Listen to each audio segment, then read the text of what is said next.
Hello, everybody, and welcome to ZeldaSpeedRuns, broadcasting the Twilight Princess any percent tournament. We got the lower bracket top 8 for you today. Two matches simultaneously. It's JD versus Jacquaid and Zelux versus Marco. Commentating for us, we have KM Keechin and B Wildebeest. Say hello, everybody. Hello. Hello, everybody. We're here. Gonna be a fun race. Lots of good runners. It's gonna be cool.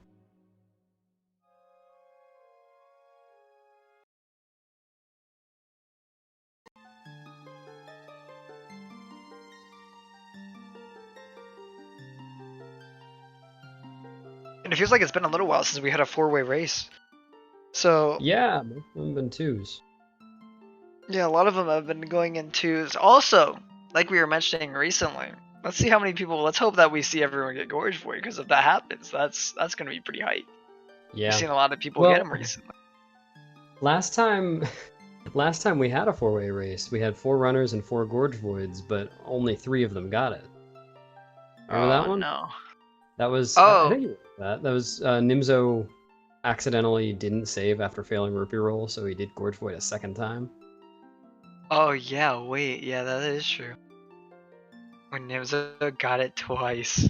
You know, Nimzo just wanted to show off a little, you know? Yeah, I think I Just like, missed it, and the other 2 got it. Nimzo got it twice.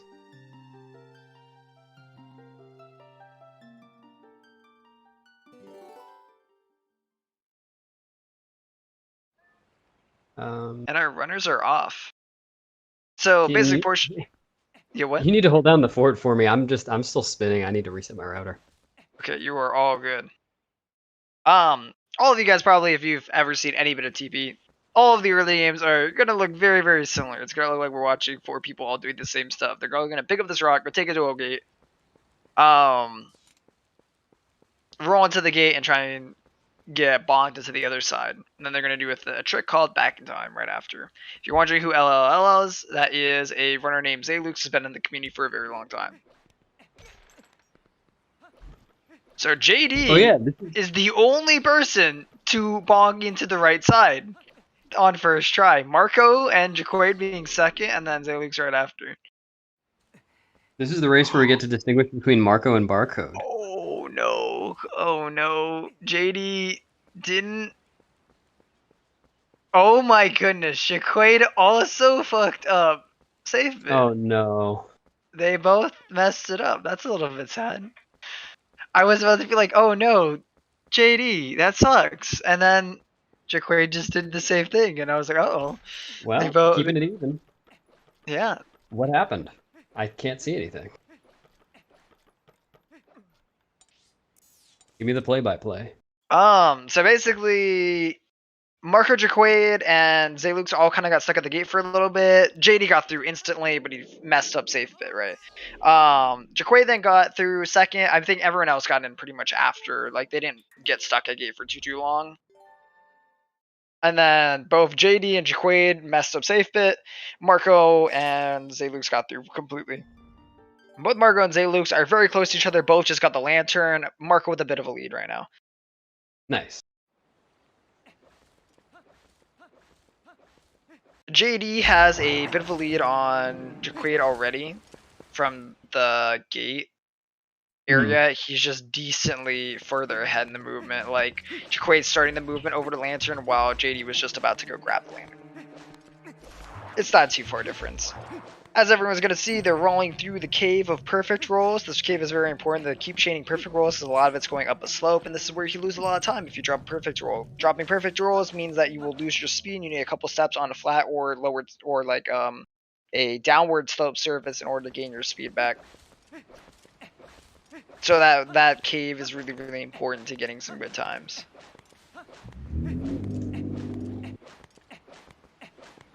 As they say, let the good times roll perfectly. Yeah, I know. Is there any other Zelda game where all of our rolls are their rolls are frame perfect? Like, I'm not sure.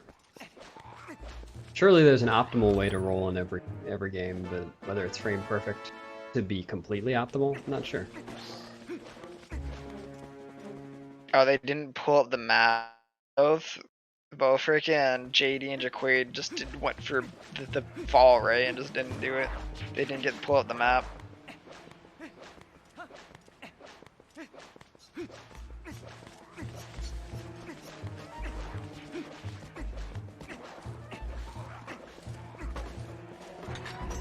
So we've got Marco and Zelux entering their like the next zone where they're gonna go age break. Might go for it. I mean, they're all gonna get it. Like that's not gonna stop anything. I don't know. A lot of runners get stuck at cage break. Yeah, what happens? Well, you know, if you're doing the other route with Boko pushing, you know, you could get cage. That's very true. Cage break I is don't quite think hard. cage break part you'd get stuck at. Yeah, Boko push and killing them off is definitely the hard part there. I think it's kind of crazy they programmed it so that the moblins can actually like hit the cage. Like, Yeah, I think it's pretty cool. Makes sense. It's similar to the mechanic in Wind Waker of being able to grab the enemy's weapons. so everyone around a four. I didn't see the exact times, but both Marco and Zelux were around a 420 cage break. JD is gonna be like a, let's see, 443 cage break.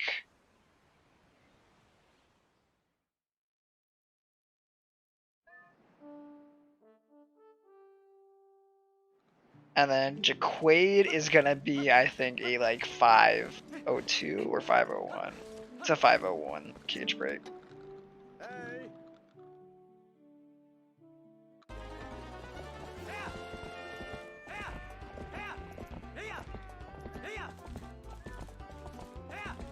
Now everyone's favorite segment of RNG doses that we all get. Goats and bow. You know, I'm not messing that up anymore. Goats. Whoa. Yeah, I know. Where are our boats? Where's our go? Both Marco and Zelux got a good goats. I didn't see Marco's time, but Zelux was 20 seconds, and Marco's still at like the same lead he had beforehand. So I'm guessing he was around a 20 goats too.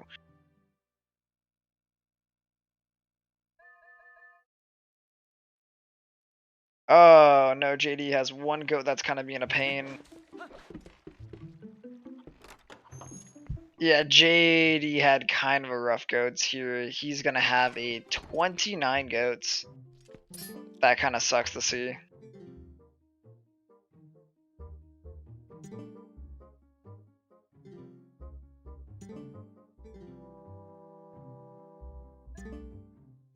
And then Jacquaid gets the 25 goats.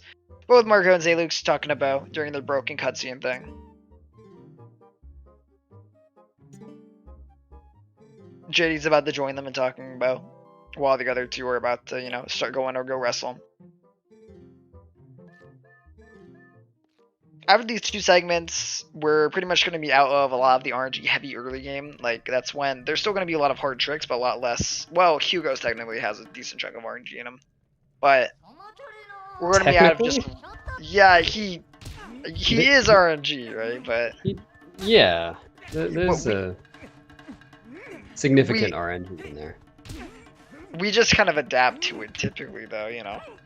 Yeah, so much of running this category is just adapting to the RNG, being able to react to it all.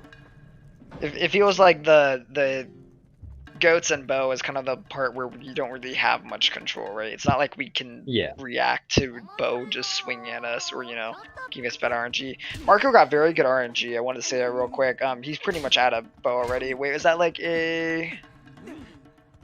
Yeah, he has a 726 iron boots right now in a race. That's very good. That is a very happy time to have. Zeluk's going to be losing a lot of time to bow here. He was already a little bit behind Marco, but now he's going to be at a 748 iron boots. Still a decent time for... Jacquaid is also getting demolished by bow right now. He might lose to bow. Oh no. It's kind of okay. It's kind of coming back. I don't know if this is round 1 for Jacquaid either.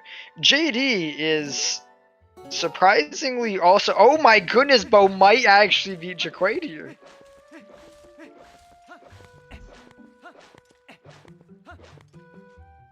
Jacquaid is really fighting Bo. JD with like an 826 iron boots. That was round 1 for Jacquaid. Oh no. Okay, Jacquaid, I guess you won the comfort my crown of being the most unlucky. And, you know, then he gets alright, RNG on the second one. That's not that bad. By the way, just to keep you posted, I still can't see anything. I'm trying everything I've got here. You're not having any buffering issues? No, mine is pretty fine right now. Everyone is like, I God. think only Zelux is like, I think he started his timer a little bit later than everyone, but that was about it. I'm not going to be much help. Hopefully this No, gets it's better. okay.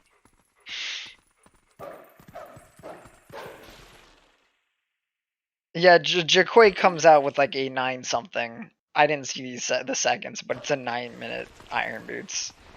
That's unfortunate to see.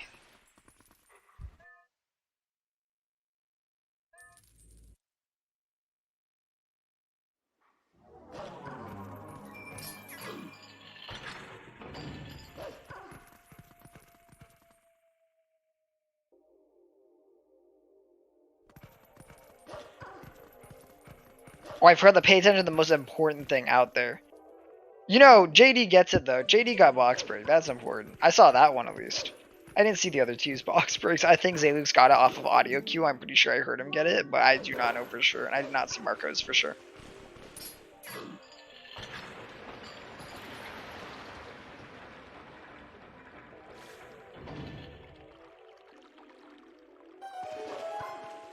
JD and Jacquaid are going to be a little bit behind from the other 2 racers, though they're a separate race. It's gonna be weird. We're gonna see kind of like a replay pretty much coming from the other 2 sides in terms of how the time goes. There's going to be some areas where racers can catch up and where there's going to be a big time split where things can really change. Hugo's going to be one of those segments that can really go south. Early Master Sword EMS can really also take a good amount of time, but hopefully most runners will be able to get through those things relatively quickly or on first try. It'll be really helpful.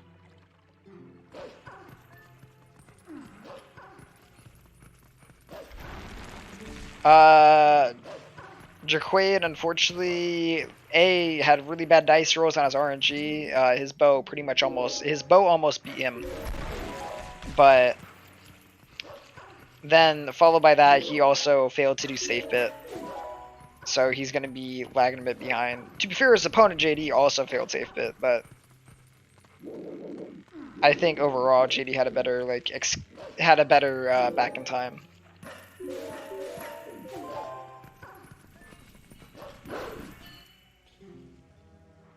Okay, I tried pulling up the race room and now I can see everything. This is great. Nice. Welcome. Everybody's on rooftops or sewers. Perfect. Yeah, we've got sewers and then rooftoppers. We just had one person get a jump or get the mid-attack skip there, which was Zelux. I did not see what Marco did right there. I just barely whiffed on that one. Marco has a decent lead in everyone right now. He's got a good old little lead here. He's gonna be the first to be approaching Hugo, and hopefully he's the first one to get out.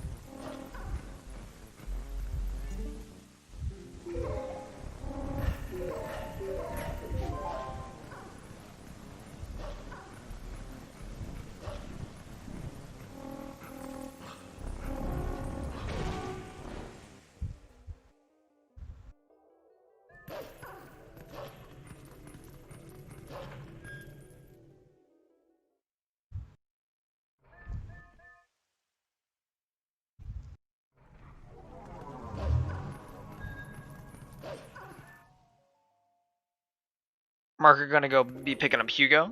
We're gonna see Zelux about to go do the exact same thing in a second.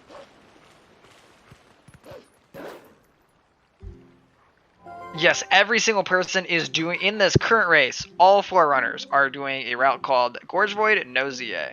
There is no bite route, there is no Zora armor shenanigans, nothing like that. Jacquaid, don't... okay. Ooh, Jacquaid almost fell off the rooftop. I think you're a little ahead of me. Let me refresh. Oh. Well, that might just be because I'm in the race room. That should be a little ahead of the commentary. Yeah, the race commentary? Oh, wait, the race room. Oh! No, I'm in the actual race room. That's working for me and nothing else is, so I think I'm just going to be a little ahead. Spoilers. Okay, that's fair. That's fair. Just don't go too crazy on the spoilers, you know. Marco did, by the way, get Sword and Shield skip first try, so that's going to solidify him having this good lead. There's Alright, and Zelux does too. Very nice. Oh, nice. That's super good to hear. Wait, hold on. If I'm ahead of what you're seeing, I think I'm ahead of the restream too, and that's not... Yeah, you are. So we haven't seen Zelux get it. I'm happy to hear that you told us that you got it. Yeah, Zelux did get it right now. He just got it. Oh, jeez. I'm sorry. This is the only way I can see things. Everything else is wrong. I'm trying to think. If you see something, give it like 20 seconds, and that's probably when it shows up here. Okay, sounds good. So you probably know JD makes the Sword and Shield skip already. We don't. Oh, no, I have no idea. Oh, true. JD, Sword and Shields, it could go either way. Not a clue. Oh, that's really good to see, though. JD also got Sword and Shield skip first try. All we need is Jacquaid. Yeah, thank goodness. You know, that would be horrible to see runners get stuck over here on this. Though it happens quite often. Alright, Jacquaid. Yeah, he did J-Wist a lot. Like, tons of times, I'm guessing. Yeah, no, I did that. I reset my router. I even restarted my computer. I'm just not happening. Happens at times. There was one day where I literally had to refresh the page every like 5 minutes. Yeah, I tried setting all the streams to 160p. Didn't work.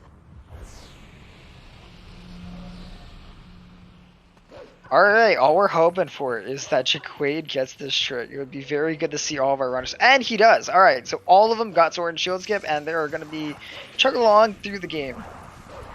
This is so weird, not being able to react to stuff. It's like, you gotta have like delayed reactions. Like, you have to like base your reactions based off of what I get.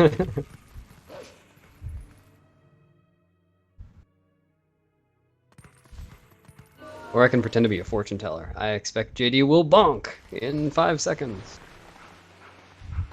Oh shit, I'm waiting, does he? He didn't. Marco. Didn't. Okay. Marco's coming up on early Master Sword. There's another one we hope everyone gets first try. This can throw you for a loop, though. Luckily, getting misses shouldn't be... Oh, wait, you know, actually, that's a super good idea. Yo, Beast, here, let me go on Discord. Yeah. That was a super smart idea. Then I'll be a little behind you, though. So no, you won't. Spoiler. Discord doesn't have any delay on it. Oh, really? Yep. Here, yeah, let's try. I can go do this. There you go.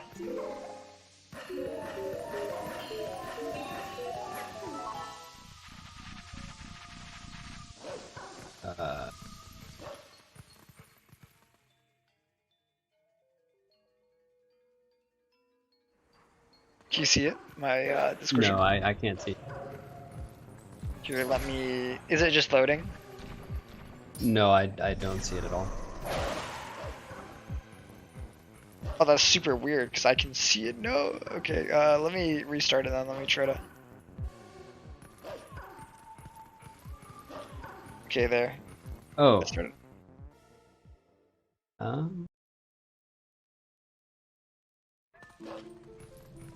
Also, I believe Marcos and Zelux did get first try on EMS while we weren't looking. We're very close to it.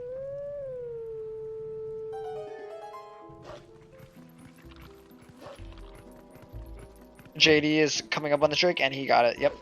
JD gets the trick too.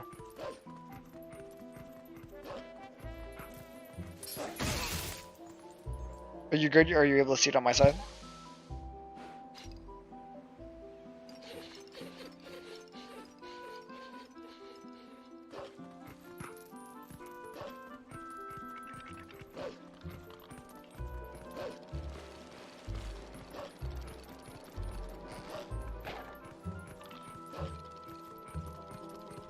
Second try for Marco. Okay. Jacquaid's coming up on the trick. Let's see how his goes. He really doesn't want to get put behind from this trick more because he already has a decent job of like catching up to do. He gets the first try. Okay, that's good stuff. Very, very, very good to see. So it means that most runners got a first try and then Marco got a second. That is very good. Only missing it once isn't too bad. Missing it once really isn't the worst. Yeah, and that evens out the gap a little bit between Marco and Zelllllll. He still has a decent lead currently though. Yeah, yeah, it's a lead. Decent for early. It's not crazy amounts. It's probably like what, 20 seconds to each other. That's not too bad. Something like that, yeah.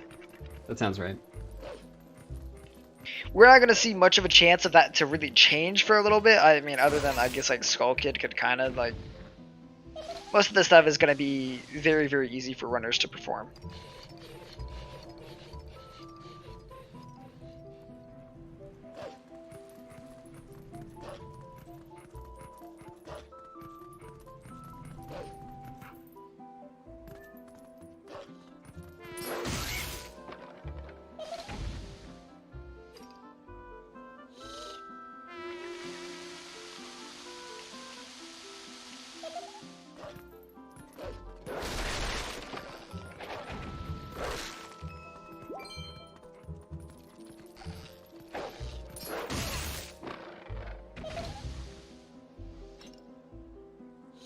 So I just kind of spaced out. I was watching all the Skull Kids get hit, and it was kind of rhythmic, just watching them all just like... I don't know, it's kind of weird. It's kind of weird I get to see so many Skull Kids taking damage, spinning around, getting hit.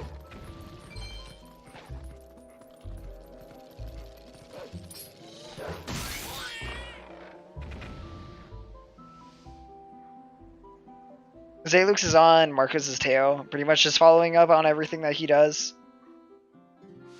How are the races going so far? The races are going so far pretty okay. Nothing too horrible has happened.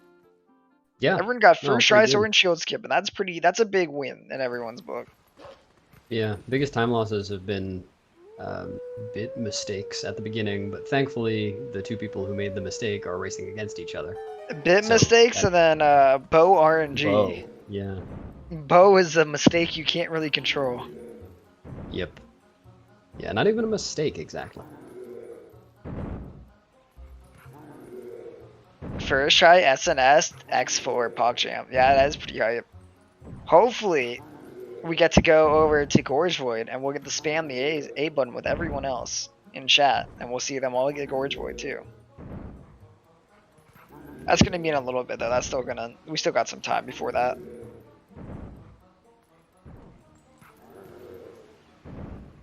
I don't know, these runners are pretty good. So, they might skip the boomerang and go straight to Gorge Void. You know, true. They might have found another way to do the LJA out.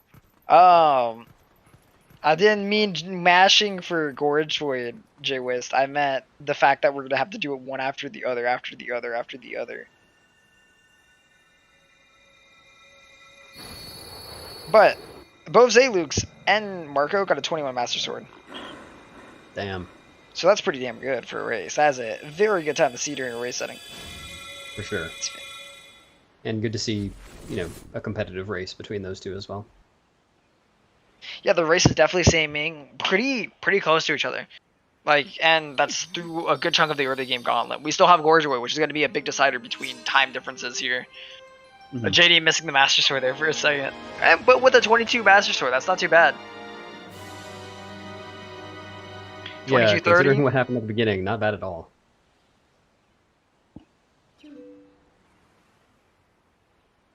I don't remember if you already mentioned this, but 3 of the 4 runners that we're watching are sub-3 runners. They have PBs that are under 3 hours. Marco has a 2:53 now, which is very near record. What, 15 seconds off record, I believe. I was gonna say, and shout outs to both Marco and JD. Both of them are very competitive in this game in terms of their times. Yeah. JD is very high up on the leaderboard right now. What, 6th or 5th? Something like that. He's got a 54. So we literally have two top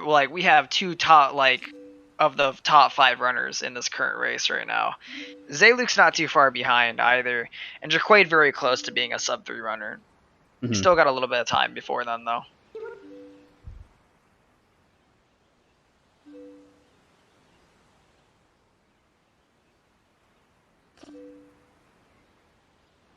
I think you got a 23-20 Master Sword there too. Was the start of the cutscene?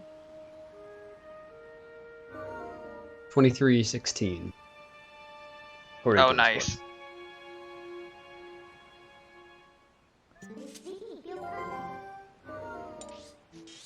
Where are you watching it from right now, Beast? Are you watching from Discord? No, I'm on the race. Oh, you didn't. Or check the commentary chat. I just typed this. It's, yeah. Sorry, I'm such a pain. Discord just really doesn't like me. I've tried all the settings, all of them. And yeah, Marco plays very late. I mean, he usually streams very, very late at night for him. I don't know if this is especially. I don't think it is. Yeah, for Marco, this is definitely like later. This is later time for him, but I was like, I don't think this is like too off for him. I feel like I've seen him on decent into the night, not crazy amounts, but this is definitely by the end of the race he's gonna be tired for sure. Like I don't think I've seen him on super like deep into the night for us, but.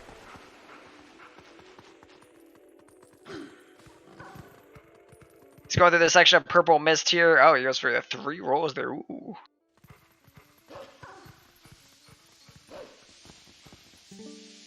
This segment looks very easy, but it can actually be decently difficult. The purple mist in this area is very, very laggy and can make it a little bit hard to do the movement. And we just watched Zayluke get caught by purple mist and void out, which really sucks to see.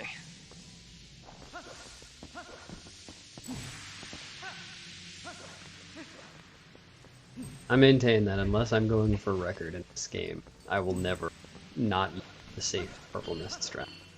What, the 2 rolls and then walk a couple of steps? Mm-hmm. Or no, it's 2 rolls and then just 3 rolls from there on out. Has an extra lantern swing, but it's I believe under half a second. Oh, typically what I've seen a couple people do, or what I picked up from Zach, was the setup of a JD also taking a void out to purple mist. Okay. Dang. That's gonna catch Jacquaid back up a little bit. Unless Jacquaid also does. Yeah, but that'd be a shame to see 3 out of 4 runners all get hit by purple mist. Yeah. What I've seen a lot of runners end up doing though is total 3 lantern swings, right? And so it's what's it called? What I've seen some do is roll, take a couple steps, swing, roll, take a couple steps, swing, and then you're out. And there's of course the first swing on the bridge that you used to get. Mm-hmm. Ooh, let's see how Nancy, everybody. Nancy is this the second spider, the higher spider up on the wall that we'll be seeing Marco approaching soon. You don't see that. Marco, and, I believe got force spit first try for sure, just because based on where he is according to Zayluke's. Zayluke's also getting force spit first try. Very good stuff. And we try to skip Nancy if we can, just ignore her and climb up. Sometimes we like to be safe and go get a nut and take her out. Yeah, and the tricky bit is that you have to stand in a very particular place in order for the nut to hit Nancy, otherwise it won't, it'll crack and it will happen. And yeah, Marco's actually a bit of a tight spot. Marco is going to go for it. It really doesn't save you. If Nancy ends up giving you bad RNG, typically just grabbing that will equal out, or pretty much you can end up being quicker than just trying to wait her out, depending on how bad it is. It's one of those RNG things that you kind of have the freedom to choose if you want to take her or not.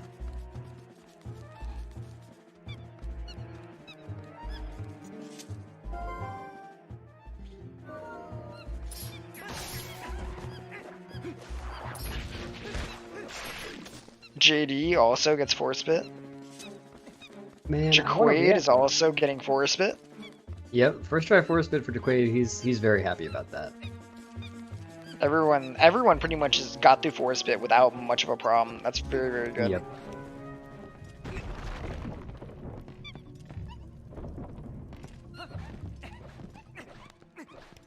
I'm Wow, glad to hear Lucas. that. I'm glad to hear that him being up this late isn't too much of a problem for him. I'd hate to hear that he likes to be up early in the morning. Somebody count those ook hops for Marco. Okay, I'll do some ook hop counts. I'll do some ook hop counts. Let's Ooh, see. JD is going to do something a little scary. Sorry, man. I gotta get better at this. 7 hops for Marco. Yep.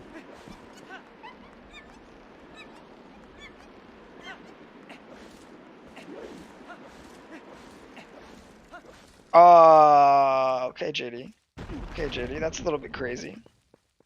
Oh, Jacquaid is going to do something interesting. Yeah, he's gonna have to because I think the nut did not work. He needs to go actually. He's rather gonna gamble Nancy by using the other nut, or he's gonna go attack the one in the top left, which is smart. Oh, he's gonna gamble on the other spider. No, I think what's best here is if he transforms the wolf and just kills it. Or he was. I think he was trying to get it to track it down by getting on there. Good. I did not see how many Ukops Zalux was doing. Unfortunately.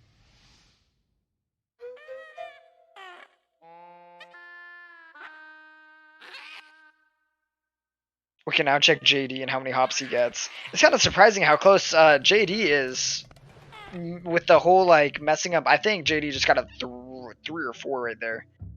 That was very, very good too. That's not too bad. Not perfect, but that's very nice to see. 4 for JD. Yep.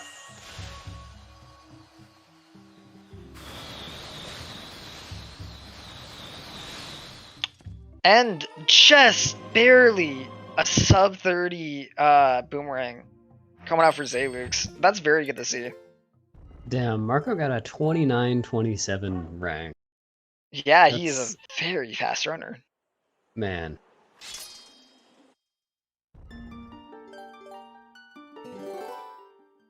Considering that Zalux took a void out to Purple Mist and still got a sub 30 rank, that's kind of crazy too.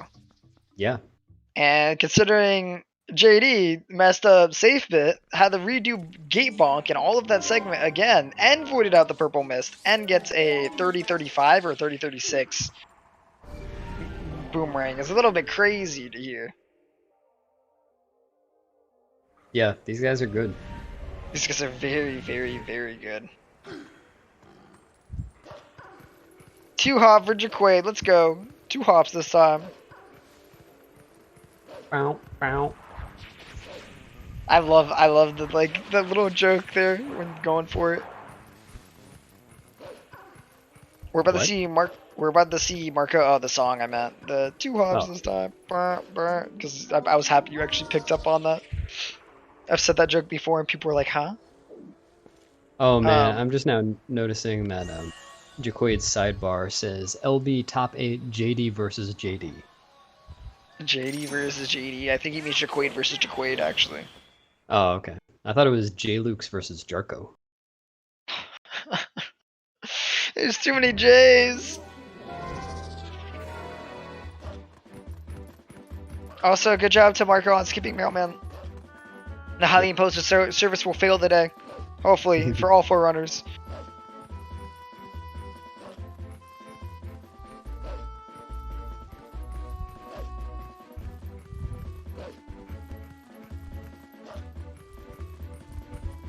Baron Escape is unfortunately pretty precise.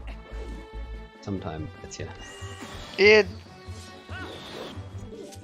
It's definitely a trick that is more precise than people think, but it also has a decent chunk of wiggle room. Like, there is a little bit of room for people to make error.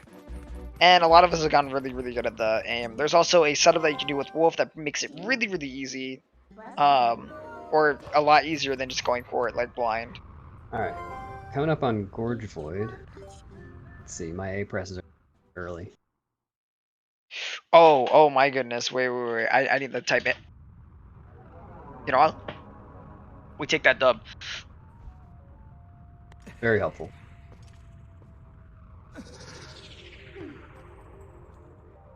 And if anybody, excuse me, if anybody misses Gorge Void, we'll see them taking a slightly different route from everybody who does get Gorge Void, like Marco. Depends on if they want. I don't think many people go for the Elden or just going straight to reroll again. So yeah, we'll probably be seeing Marco? all of them. Oh, okay.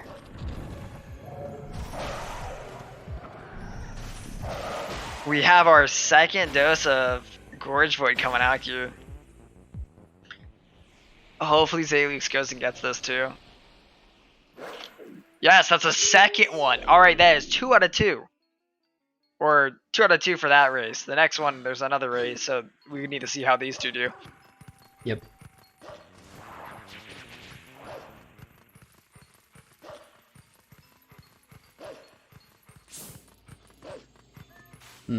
It was kind of crazy. Zalux and JD, they're like wolf barking at the dash was like equal with each other. Okay, we have another one coming up. Let's hope. Let's hope. And that's 3. 3. Yep. 3 out of 4 so far. All right. You All got right. it, Now Jacquaid. you got this, Jacquaid. Make it 4 out of 4. Make it so that we haven't seen anyone miss it in a long time. JD, by the way, is gonna have to get a heart before doing rupee roll. Hopefully he remembers. He just got the worst RNG he could. He might actually just go pick up the heart piece. Ah, there we go.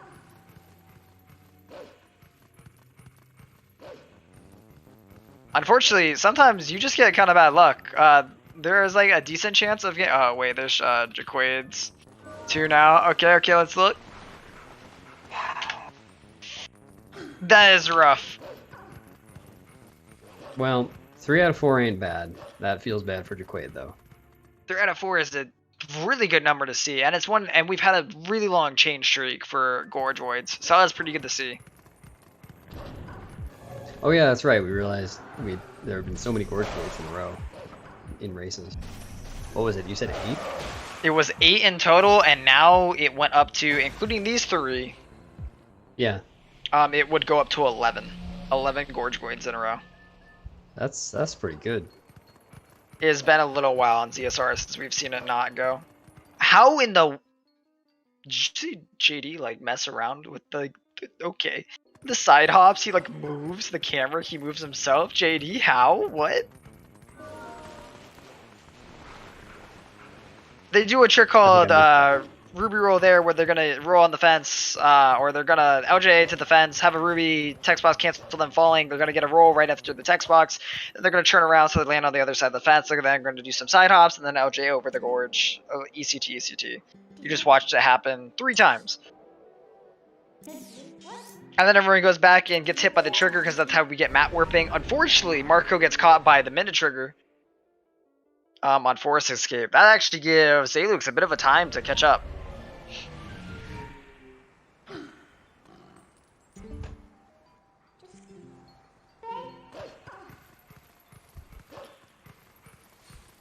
It is always pretty interesting watching people who have been running this game for a long time do some of these strats, because all of the tricks are the same, but the way that you approach them has changed over time.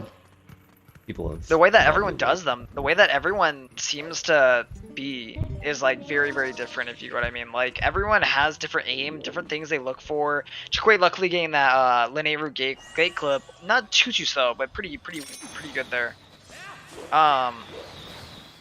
We're about to see Marco do the exact same thing. So Jacquaid's going to be moving Ruby Roll until after, a little later, because he missed Gorge Void. He's going to be getting a claw shot first and unlocking Zora's Domain.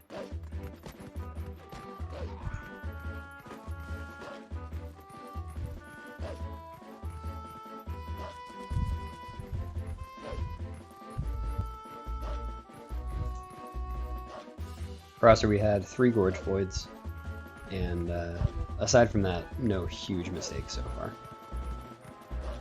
Well, we're about to get over to our pillar clips. First up, Jacquaid. Next up, Marco.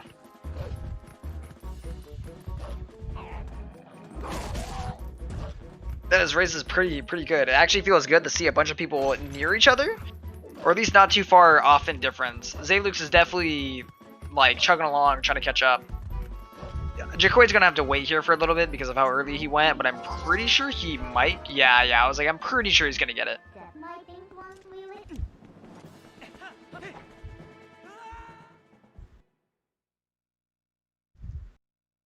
One pillar clip down.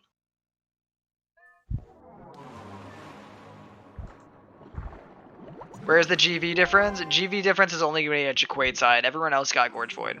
So he's probably going to have a good minute lost to JD somewhere around when they're picking up Elden Vessel. He was already a bit behind, so it's just going to make the gap a bit bigger between those two. And I'm doing pretty good the 8-crosser. Dude, now the streams are even buffering on race time. I don't know if I can do this. Sometimes internet is really rough. I have those days too, man. I have those days too. Or days where you start stream up and it crashes like 4 times because your internet went down. And you're like, ah.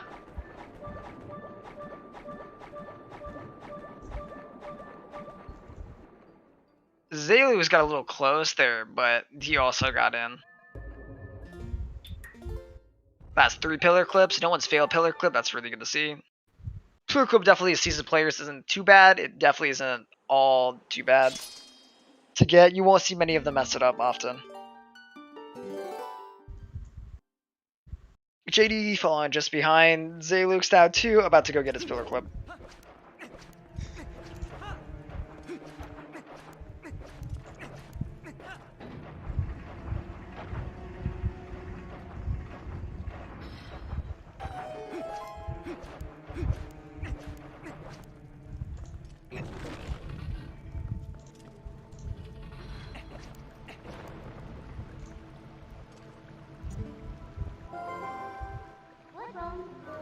Also, Beast, if it's still buffering for you and you'd want, I can probably try and find someone who might be able to, like, slide in and do comms for it. It's, I'm trying some stuff. Hopefully you can get it working. I'm just saying in worst case scenario, if you just wanted to go. Yeah, I mean, I'm not very useful as it is. Just sitting here. I'm having a good time having you here. No, I'm enjoying talking. I'm enjoying chatting with you. But every time I see something, I can't say anything about it yet. And then occasionally I can't see anything. Yeah, that's definitely probably putting a damper on it. Looks like all the pillar clips have gone well, right? All of the pillar clips have gone well. I think something went wrong in Lakebed for Jacquaid, and so Marco caught up to him. In terms of the fact that... Jacquaid? Yeah, Jacquaid. Oh, Marco caught... Oh, I see what you're saying. Marco caught He caught up to the... Yeah, because... yeah, he caught up to Jacquaid, who didn't get Gorge Void, which is kind of crazy. That's a pretty huge gap between them then. Yeah. I mean, not really... not that unexpected, given the stuff that happened at the beginning. Yeah, it's not crazy considering, but I think it was something in Lakebed that I didn't catch over on Jacquaid's side that also brought it this much closer. Only 50 seconds off of PB right now. Yeah, I'm not gonna lie, Marco is having a pretty good run. And he's had a couple mistakes too. Marco's been very, very consistent, and he's been really going for times that attack stuff like world record and literally everything. Recently taking second place in our community with a 253, right? 253, 43. Yeah, I mean, speaking of how far off they are from PB, Zayluk's at last split was 40 seconds behind. Not too shabby. So for everyone, it's actually not too bad of a run. JD is a little behind. I think he's near like 2 minutes off of PB right now, because I think his early game with PB was extremely good.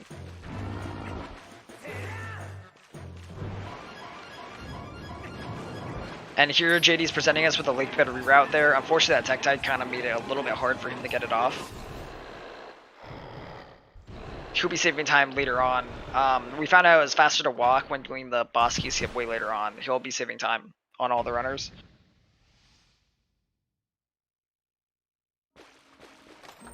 And there's no aim involved for his side, so there's a lot less that can go wrong.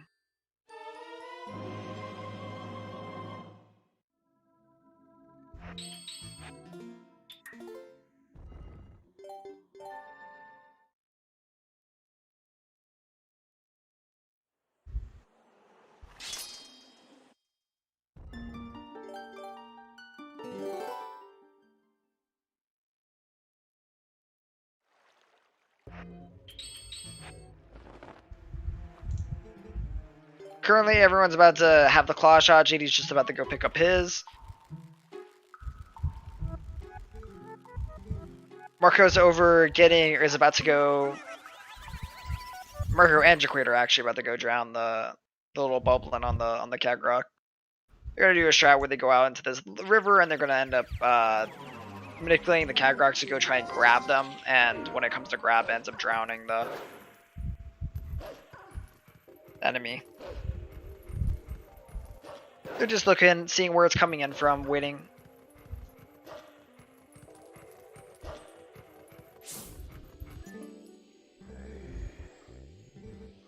Marco gets it, Jacquaid gets it. They're gonna now be the Cag Rock fight. They're gonna then switch right over into Wolf. That is.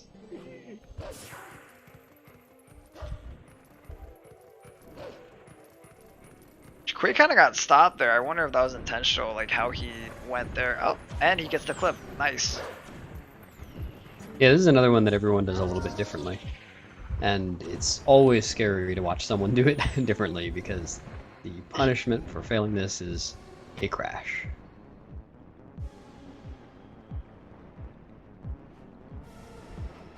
Yeah, there's literally tons of ways you can approach all different angles and the way that this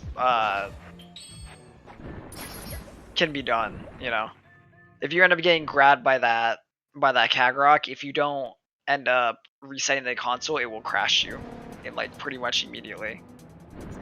And it's a hard crash, so you need to reset everything. Yeah. And you'll be taken back to your lake bed save.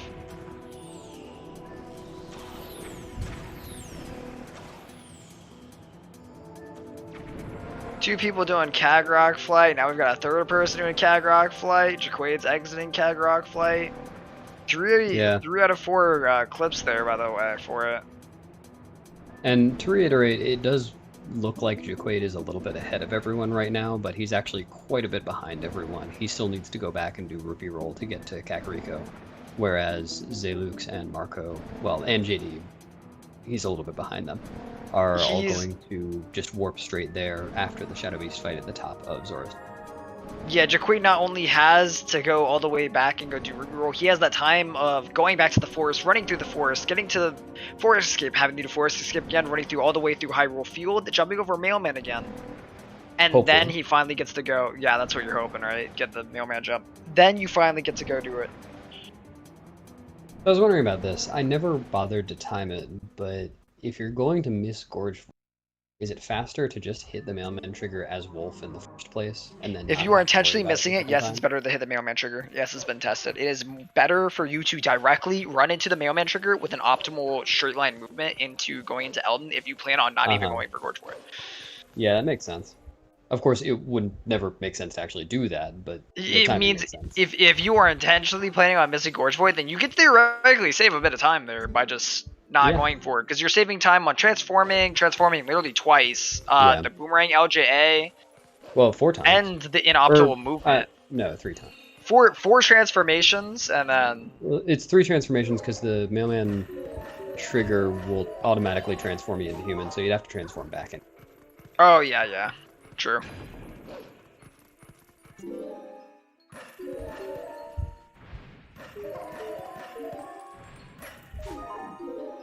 And also, JD got Cag Rock clip there too. Marco, these guys are 47 fast, vessel. Marco just got a 47.06 vessel, which I believe is better than. Oh no, I think I've gotten a better vessel time than that one. But for a race setting, that's remarkably. Considering he did safe bit. Yeah. And he's lost a little bit of time to other little mistakes too, I'm pretty sure that he was upset about. This is a very, very good run. Yeah.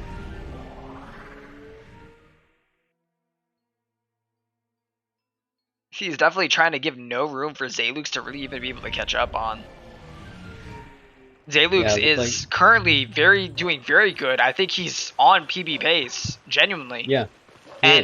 He is still a minute behind Marco. Yeah, almost a minute. It was 52 seconds.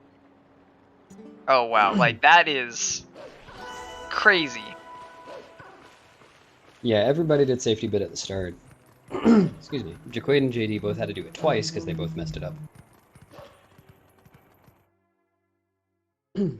Intimidating And here we speed. see where JD is just going to warp back to Kakariko, where or while Jacquaid is trying to get there by some much more difficult means. Yeah, he's going to have to go through like all of that Ruby Roll shenanigans and all that. He's a bunch of running and backtracking he has to do too. Which he's already done most of, the Hyrule Field thing, jumping past the mailman, all that stuff. He's already done, but now he has this trick in the way. Hopefully he gets through this trick smoothly, just like the rest of the runners. Oh no, Zayluke's missing that final bug there in Yeah, basement. that's a rough That run always, to fail. it definitely, that one eats up a bunch of time. Like, Jacquaid's looking good on Rupee Roll. yeah, he looks like he's good aim here. He looks like he should be fine. Nice, Jacquaid.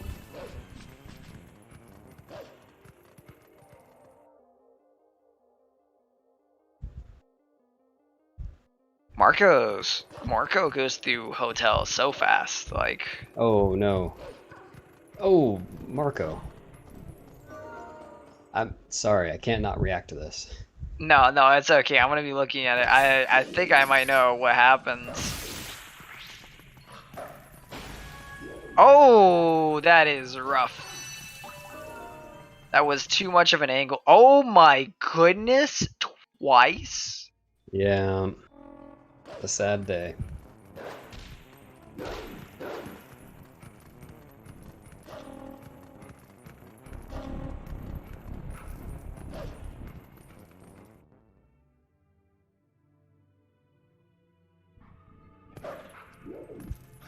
I probably lost him a good like 8 seconds there too.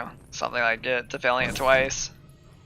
I'd say a bit more, maybe more like 10. That's It's right order of magnitude. It's probably over that 8 to 10 area, you know. It's probably somewhere right in there.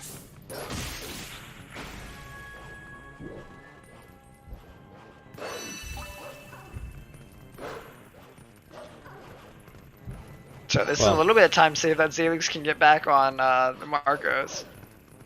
Yeah, there we go. I'm very glad to see that every runner made it past all the big early game tricks without any spectacular failure. Yeah, there was pretty much first try, all SNS. The only thing that's really went wrong is a Gorge Void, right? Yeah, and Gorge Void and Marco not getting. Oh, didn't Marco also not get first try EMS or something too? Oh right, my goodness. There was a fair and escape failure or two, but yep. Okay, yeah. Actually, considering he has the fair and escape failure too, and that picking up vessel. Oh my goodness, Marco.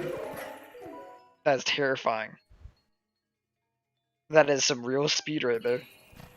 Yeah, I don't know. I think Zalux goes for Wolf Bombhouse skip as well, and I'm certain that he does. That was a very good Wolf Bombhouse skip over from Marco, by the way. Very good. Everything on that side.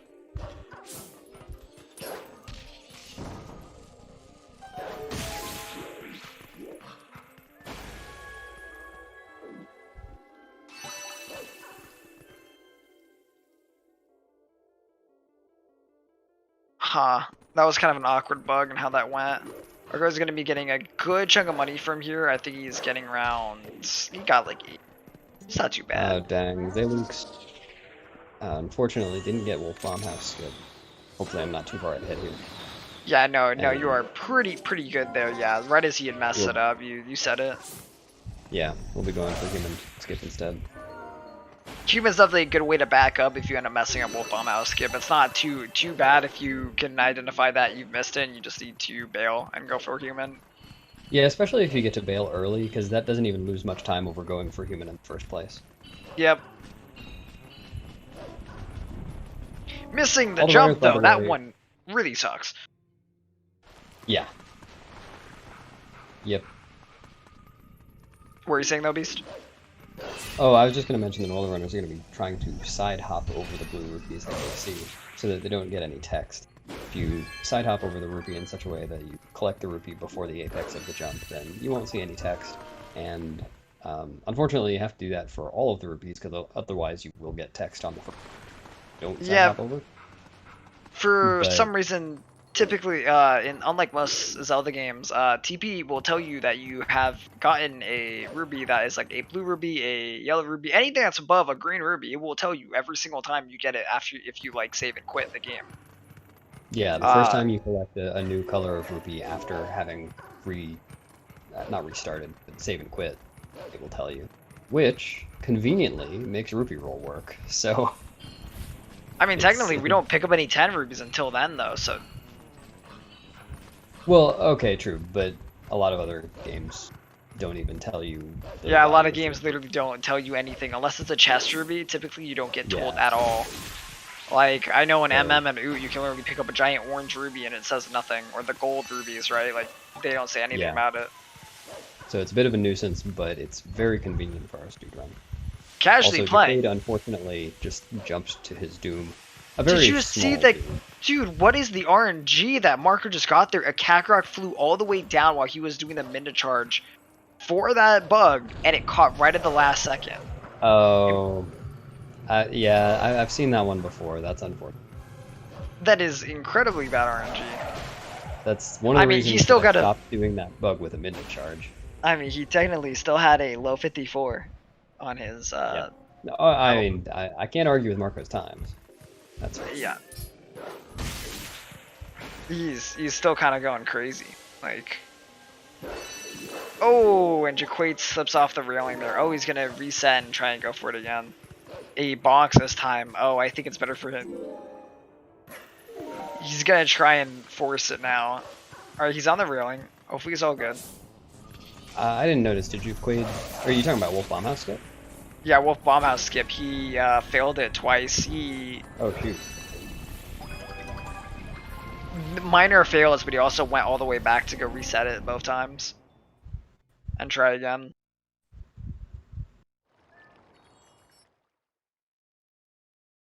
I don't think I've ever seen someone as consistent at the mid-no one framer right here as Marco. He had a one frame window to input an A press to skip text, and I think every time I've seen him do that, How does he get that? That one's so hard. Like, that one is genuinely, like, I feel like that is the hardest one we have in the run. Yeah, it feels like half a frame window. It genuinely feels like it's so much more difficult than the rest. Also, speaking of accidentally targeting the Kargarok, JD got the same thing. That really sucks, dude. That means both of them kind of got cheesed out on the end of the Twilight section. Yeah. It's okay, though. He's going to have a 55 vessel still. Yeah, for sure. It is very nice to see that, despite Marco having a good chunk of lead here, Zelux and JD are not that far behind, and Zelux and JD are pretty close to each other. Well, they are decently. They aren't too far off from each other. There is a good like 3 minutes between all the runners right now. Like from. Oh wait, according to their splits, they're a whole minute apart. Am I? Oh, yeah. I guess that is a minute. Yeah, it's about a minute. The warping over, or having to watch the warps, having to watch the meteor fall. It's going to be about a minute. Yeah. Okay. Actually, Jacquaid might be a decent chunk behind everyone by a little bit more. Oh, for sure. From JD alone, I think he's about a minute and a half to 2 minutes. That's true. JD does have, I think it was 52 rupees. 52 Not rubies? Bad. Okay, Jacquaid's swimming in them. It's not all he's swimming. He's living the big time right now. Unfortunately, Jacquaid also kind of getting cheesed out by one of those Shadow Beasts, who are really not giving him the time of day. Marco over here doing a good Shadow Beast fight over on Leneiru's side.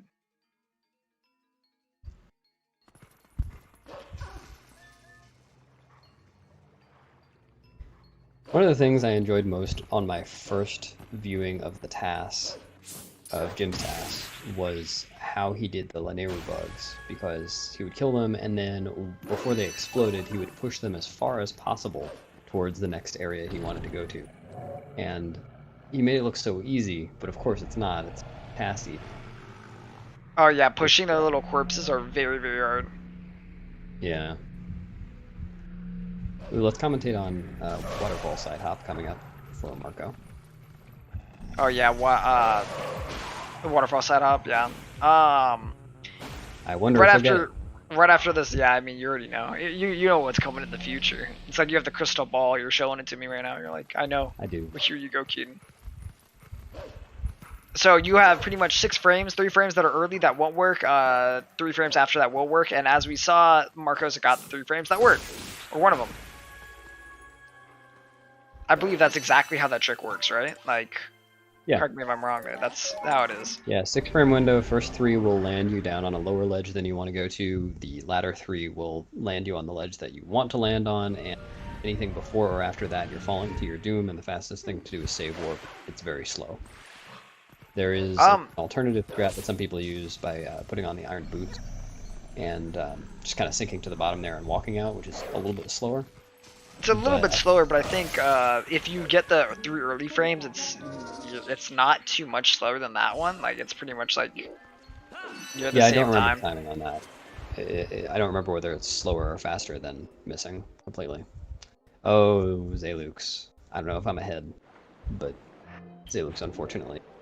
Yeah, missed you're it a little altogether. ahead. I'm about to say, I'm guessing he's early. shoot. Oh, no, he missed it completely. He needs to save and quit. Yep. That's unfortunate. That's probably the biggest individual trick in this whole segment. Yeah, pretty much everything else is gonna be pretty normal, other than I guess the quick hits on the boss bug are like also kind of trick, right? Like, Yeah. I mean, and there are movement things, like in Hyrule, you want to move so that the bug gets down quickly. yeah, But there's this is the one I'd consider a trick. lily pad bugs, hoping that they go well. Those ones are like pretty much RNG. Hopefully JD will get it. Right now he's he's turning into a human to go collect the bug. I disagree. You disagree. You see the future though, okay? We don't. We JD's must. not a human. We know that JD is a fish in a tank. Okay, you know that is true. He may or may not be Ooh. looking into eels. Ooh, look at that. JD gets it. I want to mention that Marco's in the part of the run where he's running straight. Always a fun part. Yeah, where it's literally put the camera down so you don't lag and run straight. How fun. Yes, JD did get waterfall side hop. I do hope that Jacquaid gets it as well, but if he does get one of the three earlier frames, then we'll get to see all 3 cases of waterfall side hop. Those weren't the worst bugs JD could have asked for. Those weren't really good ones, especially because he killed one really far out of the way. But it's not the worst. JD is now like absolutely swimming in money. Like, it's incredible the amount of money this guy has. He can skip red ruby chest without even trying right now. Oh my god, yeah, look at that. Filthy rich.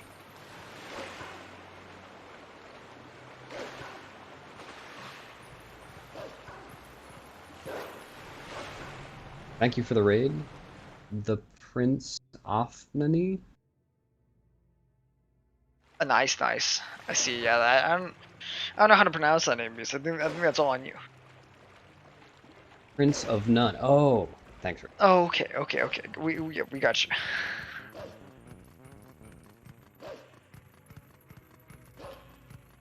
Speaking of money, by the way, JD's at 60 already. I guess he's going for more. I guess he wants the 69 rubies. Oh, and I'm ahead. Where's Jacquaid right now? Jacquaid right now is about to be doing the waterfall side hop.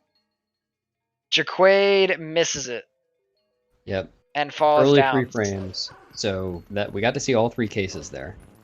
We did. Unfortunately, Jacquaid's time was sacrificed to see Jacquaid and Zalux sacrifice time to show us the other ways. Yep. Or 70 you both for showing it.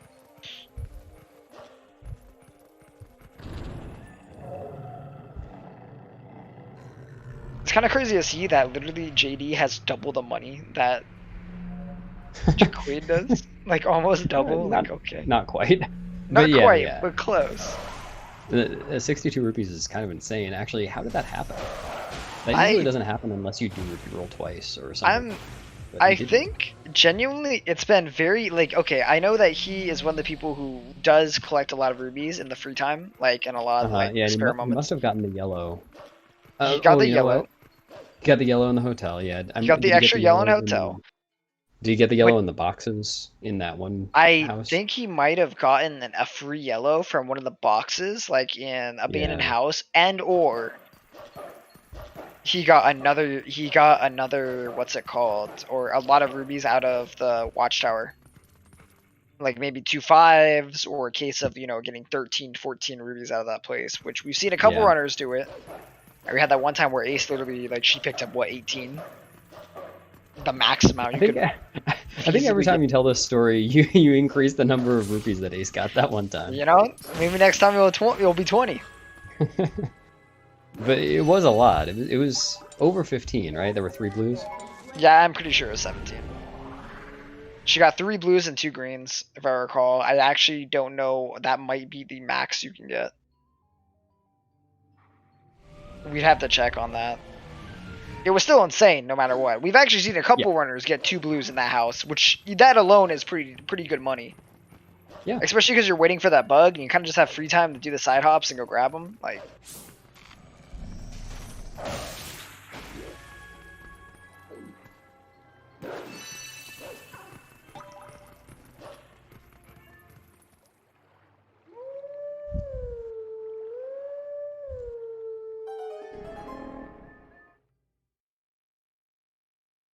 Marco about to be going after that. Oh my goodness! Did you see how early he got? He got that jump before the cutscene went. What? Marco is zooming along. Oh, it was the final tier collect right before the cutscene for the bug boss, right? Where the boss bug he jumped off into the water before the cutscene even played. Oh yeah, you can do that. You can do that. That just depends on how long the tier takes to collect. How long it takes Link to turn blue, which is variable. I think that's kind of nice though, since you get to spend the jump animation in the cutscene. Exactly, and it's also really nice because after that cutscene, the camera is very disorienting. Yeah, you can it's way over getting across the turned pond. around. You have no idea where you are. And then also, if you're trying to dash, then you might accidentally sing the song of your people at the howling grass right there. Sing the song of your people. Of your people? I like that. Also, good thing to know, JD and Zelux are literally like the Kakarot flight away from each other. Which I think means that JD is caught up an okay amount. Like, he's genuinely Zelux missing waterfall side hop accounts for a good deal of that. Yeah, for sure. A 25-second time loss or so. Compared to getting side hop optimal.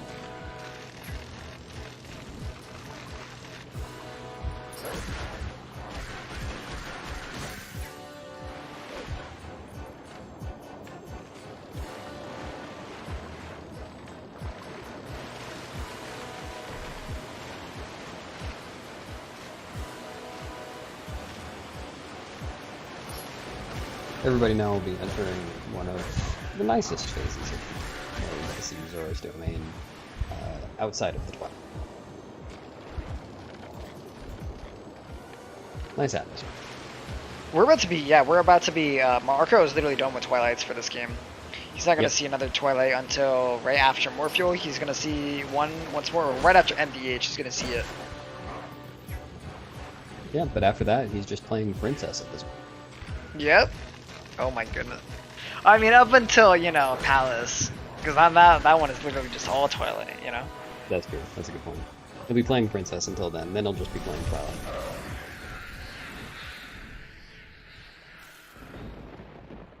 Well, that's second bug down. We have JD also about to take down the bug. Well, to see how much time Zelux lost there on his splits to that, having a reset. I mean, I'm guessing something else went wrong in PB, but he only lost like about less than 20 seconds. That's not that bad considering he had to save and quit. Yeah, something else must have gone wrong in his PB then. Yeah, I was figuring it's probably around the 30-second time loss, right? Saving and quitting there. It's 20 to 25. I can't remember the exact number.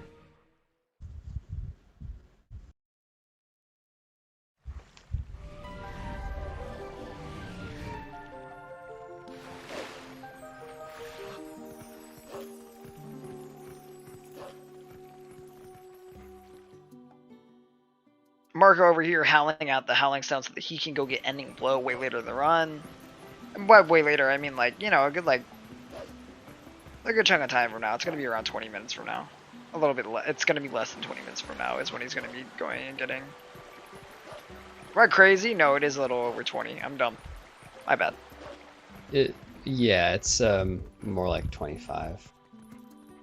Yeah, because he's got to go through MDH. I was literally just subtracting MDH from the equation. I was like, no, people finish Lake Bed at like, you know, like 125. Like that's really like it won't be that long, and they literally forgot about the whole MDH segment of running and climbing. Yeah. Up.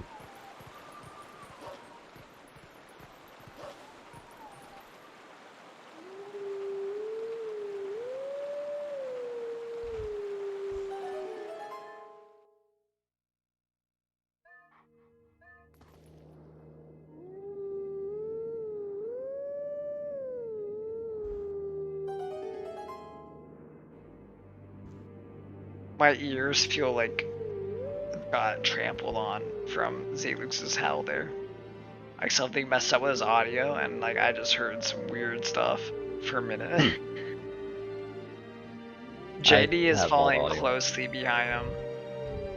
Yeah. They're definitely the closest of any of the racers. I think JD and Pure Movement's been doing really good in catching up too.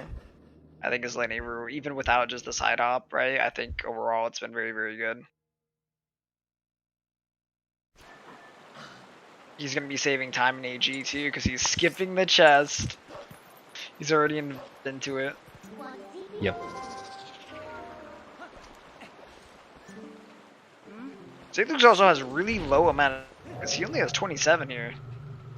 Yeah, some people really don't go for a lot of them. I'm not really sure how that works out. We'll have to keep. I think that's because he had kind of an unlucky tower, but I think that means that he's gonna have to kind of go out of his way to get more. He's 13 behind what he'd won right now. Yeah. In terms of Marco's case, it doesn't really, like, for him, he's like, what, 2 off of 40? That doesn't really matter. He can just get that from a simple, like, room. We'll probably just drop it, like, for him. Yeah, he's got 35. He'll probably get that free in greens, but could get one of the blues in Arbiter. But Zelux is a big chunk less than that. Yep. And they don't really pick up any rubies for quite some time.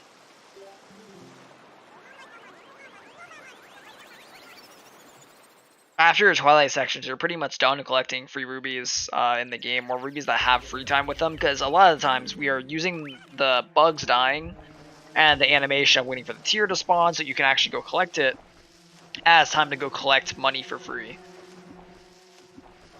Unfortunately, after that, we don't really have free time too much. There's a little bit in AG where you can.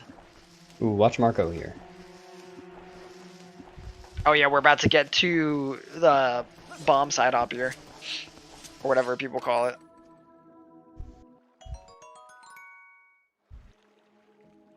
I predict JD will make a big splash in the near future. Oh my goodness, you said that as he made a splash. Oh, did I? Nice. Yep. Good stuff to Marco, by the way, on that bomb side hop strat there. That is like super cool looking. Mm-hmm. It saves also a little bit of time. It's not crazy, but it does save a little bit of time. And deposits bombs. And it looks cool. That's the best part.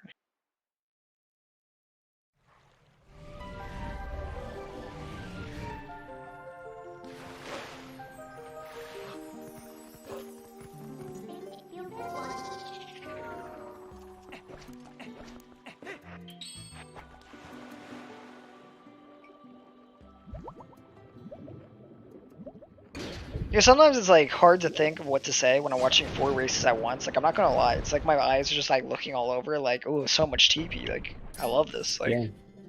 Look at all the Twilight Princess. I feel like a villain in my secret lair, watching like all the different news stations on a bunch of different TVs on the wall. You know, Yeah, a James Bond villain or something, but watching TP. We see Zalux just did a trick called Rocket Link, where you plug a bomb, you cancel, and during the pulling out the bomb animation, you force to unequip Iron Boots, and then right as you take it out, you can hit A and you'll rocket to the top. So the game thinks you're like above air or whatever, like you're above land, or treats you as such. So it rockets you up. If you wait a little bit, it just refills your air instead.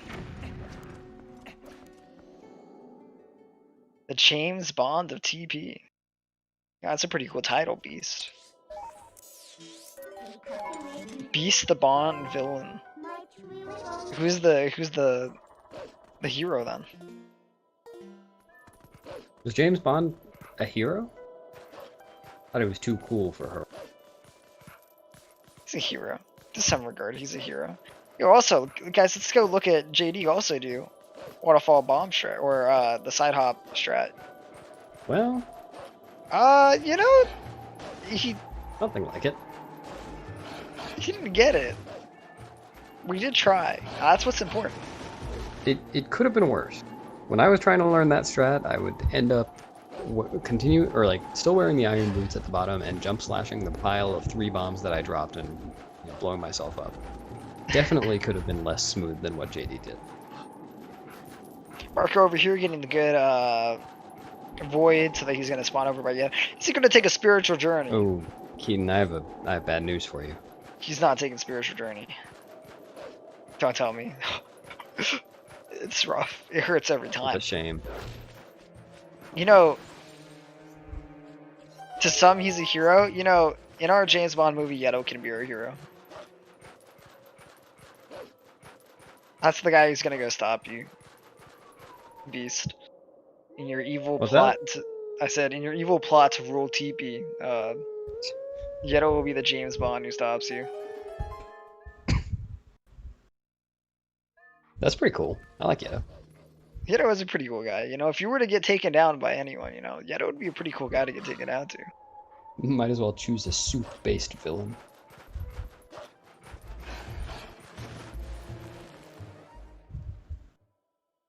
Alright, Jacquaid also about to go pick up a... We should probably explain the bomb bag shenanigans. Basically, after we complete the Twilight sections, we're going to be doing stuff to go get a temporary bomb bag. Temporary bomb bags from saving Isa, which is for her like little mini game of clearing out the like rocks and stuff like that. ECT, right? Yeah. Instead we just wait. Sorry, before you go into the whole explanation, let me just mention that the reason we're getting bombs in the first place is so that we can defeat Morpheus. We need water bombs to. So the whole thing Keen's about to say is to explain how we're going to get those bombs. And Zan. Yeah, we're also gonna need them for this. Zan's the reason why we need a permanent bomb bag. Yeah. So once we basically we get a bomb bag from her, we leave her with 3 bombs, and you know we take our part. We go dump out the bombs in Lake Bed, go pick up a chest with water bombs there. Those water bombs, people would say, why don't you just go kill Morpheus with that? Well, we could, but after that fight, when leaving a dungeon or clearing a dungeon, it will take away your bombs. Also, saving and quitting would, and later in the run, we save and quit quite often, like in City in the Sky, Arpa's Grounds. We do a bunch of save and quit strats, right? That would take away the temporary bomb bag and our water bombs. Now, what we end up doing is we use that temporary bomb bag with water bombs. We go save this little Goron who's in that rock to get an actual bomb bag. Then, on the way to Snow Peak, we're going to be dumping out tons of bombs so that it can also be emptied, and we can go pick up water bombs, which will be used for the rest of the run. Yep. What happened to JD? Oh, did he not get the void out? I think he missed yet a void out while I was explaining that. I was staring at. He fell off. F. Good job, the Marco, on that. Oh, you know, he missed the chest there, but you know, it's okay.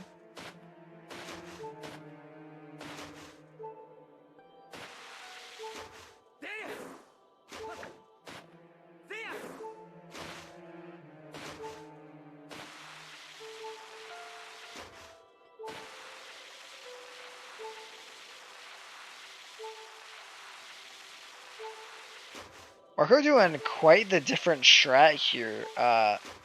There we go. He dropped a bomb during it. He definitely lost a good amount of time to doing, like, I mean, there's the crazy simmy thing that you can go do. to just jump through that floor, because in TP floors don't really exist all the time. Only sometimes are they real. Yeah, that one, just some weird collision. Also, good job that Zaylu's on skipping both mid attacks there, or the mid attacks trigger. That's why his little jump slashes on the sides were. We see Marco doing a clip called Freezer Skip where he sadly got stuck. Oof. He's gonna die. He has to die here. Like, there's nothing else he can do. That's too bad. That's gonna be slowing Marco down a lot. Yeah, that's the biggest mistake in his run so far.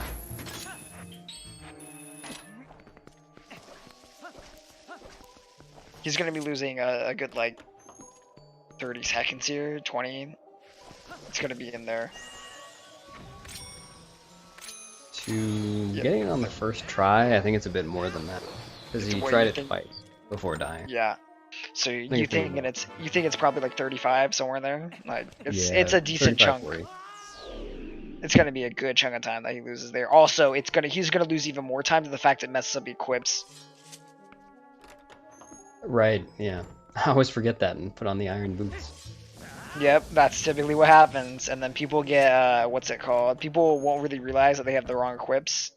Yo, that was kind of cool. He spin attacked right as he killed the guy, and it hit with the other bomb that he dropped.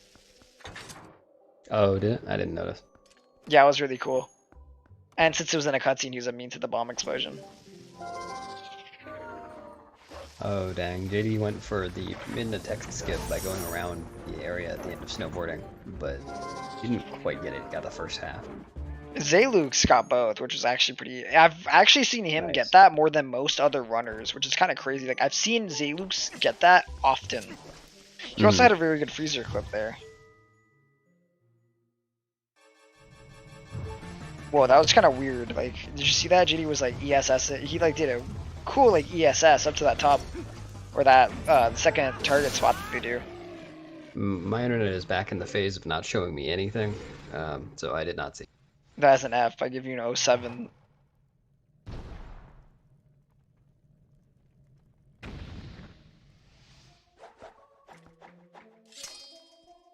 I'll give you 2 07s.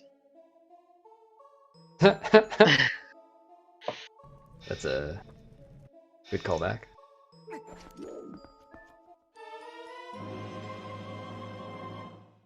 Yo, you know, wait, I just realized the reference I made without even realizing I did that. Yeah, and I just realized that you didn't mean to make that reference. Nice. You didn't intentionally give me a 007.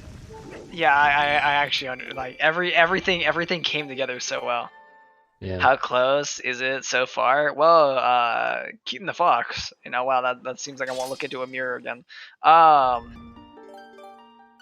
There is a decent gap between all the runners. Marco's in the lead by a decent chunk of time. Like, he is over a minute ahead on Zaylu's here.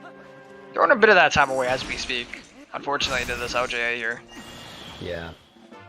But it's not going to be too much. I mean, yeah, Marco and JD are sorry, Marco and Zaylu's. Oh god. Marco and Marco very much within more feeling range of each other.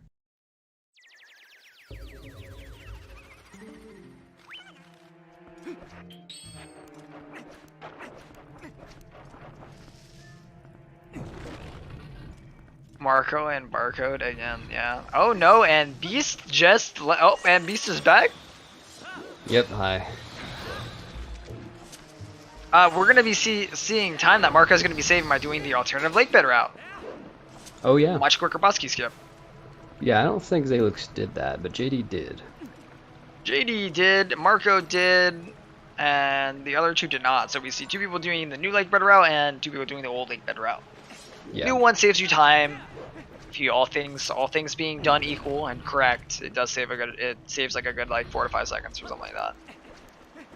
All right, let's see a good more feel for everyone. Want to see high quality evil content, you know. Ooh. Okay.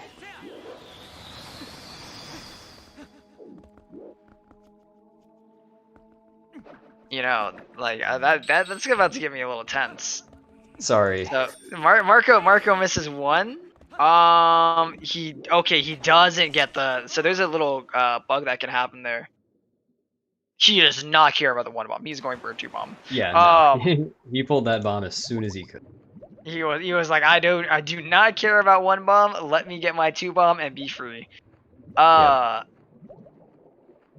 Basically, there's a weird glitch where you can get grabbed by the hand, right, at the same time as hitting it, and it like causes like a weird thing to happen, right? Yeah. I actually have no clue how that glitch works, but I've seen a couple people like Pope and a couple others who have gone it.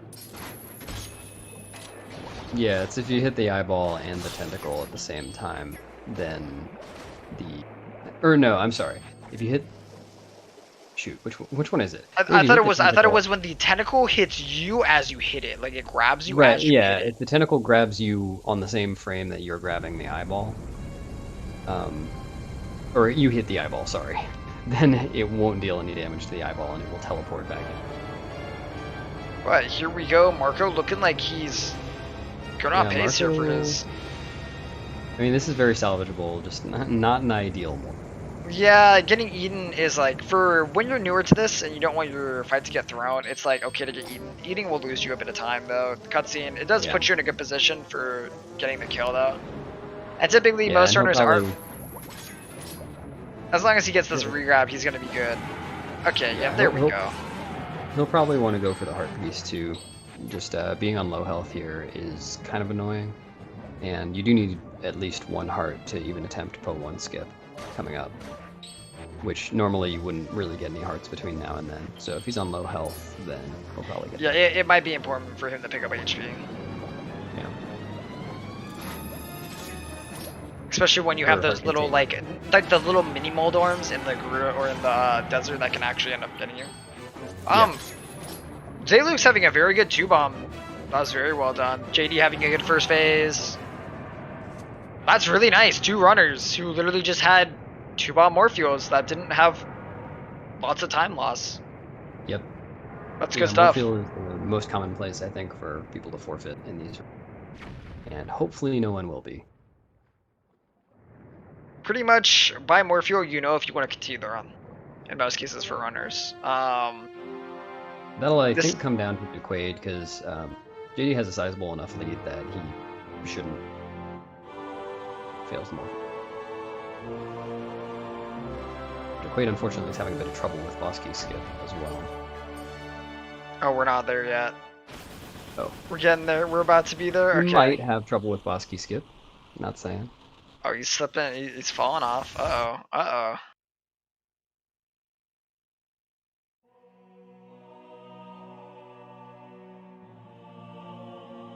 He'll probably get it.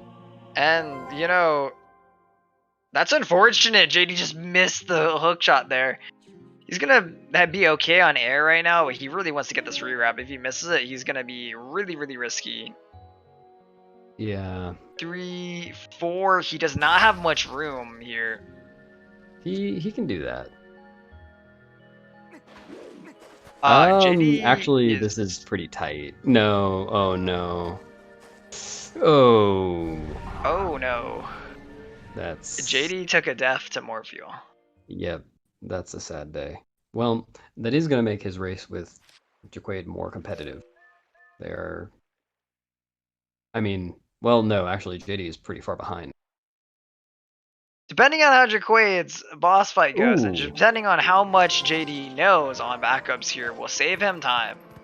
Or will allow him to not make it super, super big between each other. If he knows the bomb strike here, he's fine. Well, this fight is going very interestingly for Jacquaid as well. Phase 1 is not being kind to him.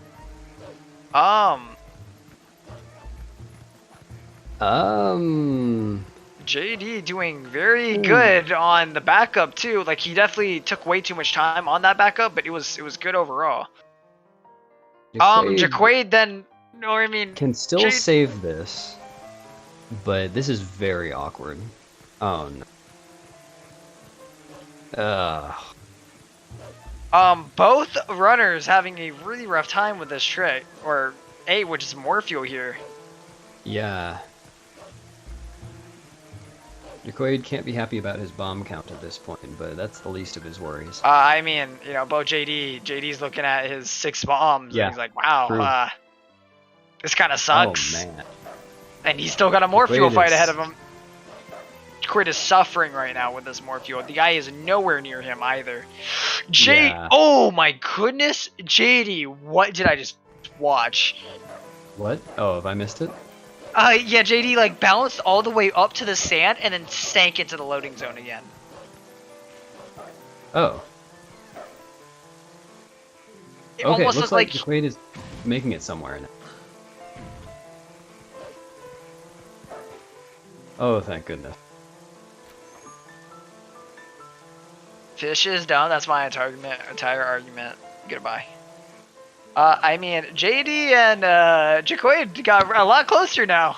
The race became a lot more tight between the two. And they both have very similar bomb counts. Like, they're in the same cutscene now. Yeah. This race is very tight. I don't think Marco nor Zelux got cat glitch, by the way. I can't see Zelux's screen. I didn't notice for Marco. It looks kind of odd to see a race where both people were watching the more fuel cutscene on both their screens, you know? It's true, yeah. And you know, I didn't happen to notice whether JD or Jacquaid saved, but that's going to be kind of important, actually. If either of them fails this fight again, then they're going to be very low on. They fail this fight again, I think they probably quit. Yeah. I think one of them probably DQs at that point, like. So that's their Jacquaid going back up to go get his last 2 hits. Hopefully. Oh, and JD's got to be careful. He's on 1 heart. JD cannot get eaten by more fuel. If he gets eaten, it's over. He's gonna be more than fine getting this though. Okay. He should have that 100%. That was a really good hit there, actually. That will catch him up to Jacquaid a little bit too.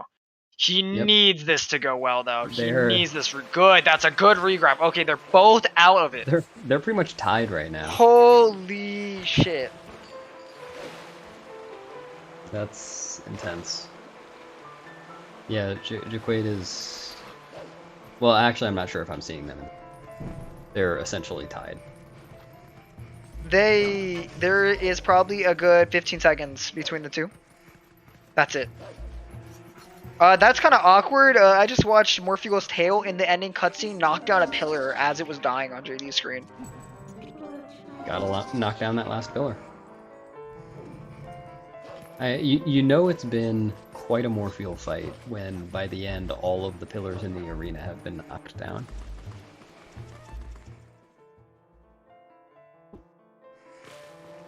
Huh. Well, you know, this race went from being looked like it was nearly decided to neck and very competitive now. Where is Zelux, by the way? Zelux and Marco are also a tower climb away from each other, so their runs are also very competitive with each other. There is still a decent chunk between the two, but it's not more than they don't even have a minute on each other right now. That's impressive. Yeah.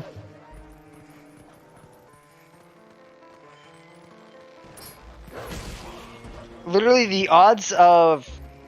Because in order for Zelux to really have a good chance in this kind of race, he needs to be on PB pace to try and PB, and Marco needs to be a little good chunk behind his PB, which is exactly the scenario we see right now. Yeah. No, and Marco's on very clear sub-3 pace. Zelux is a little bit tighter on that, but could definitely... We're definitely a little bit early to really shot call it fully, but man. Yeah, no, that's true. It is very early to call it, but it's still possible for both, is all I meant to say. Oh yeah, both of them have assuming they have the late games that they have in their PBs, both will sub-3. But if not, things go different, right? And also, I don't really know. What was his escape lake bed? 126 isn't too bad. 126.20 is really not too bad. Not at all. Marco, of course, Marco was literally... they are really close to each other in timers. Oh man, I'm loving watching JD and Jacquaid right now. They're pretty much synced. Yeah, they are very, very close to each other.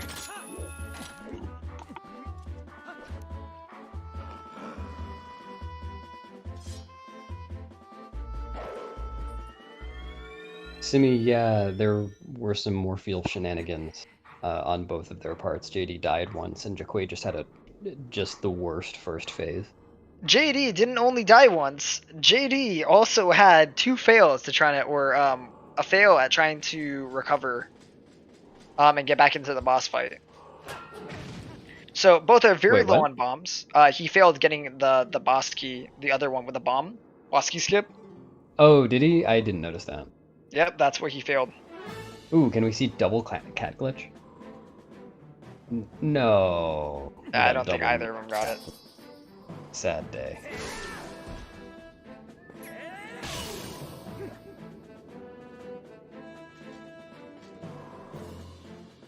We had, to be fair, some people must be sacrificed in order for others to succeed. Marco and Zalux got a very good Morpheal. Neither of them would be very upset with that, even in a normal run, right? You'd maybe be like, for Marco's case, he got eaten, right? But other than that, you're probably, for them, it was a fairly good Morpheal. No one's going to be super sad about that. And then on the other hand, JD and Jacquaid got taken by the necks and wrung out by Morpheal. Like, yeah, Jacquaid's. Ooh, and Jacquaid's gonna be taking a lead. I forgot I'm. Yeah, you're a little bit of it. No, we just saw that too recently though too. You're okay. Jacquaid's first phase of Morpheal was just so rough.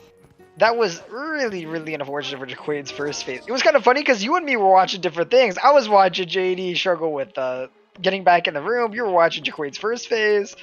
Yeah. There was a lot going on at once.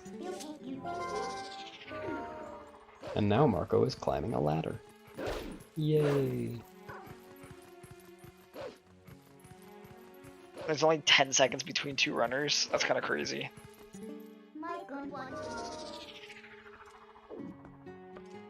By the way, it is worth noting, I believe Marco is the only one running on HAL right now.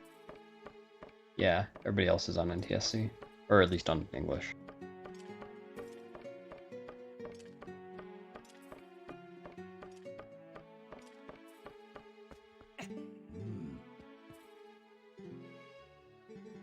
Minor movement errors can literally throw back time for JD and Jacquaid's run right now. I think we're about to see literally one of those time saves. There is a minor time save that we just saw, a animation cancel for Wolf climbing that area, which is going to catch. Wait, how are you ahead of me now? What? Doesn't make any sense. Beast?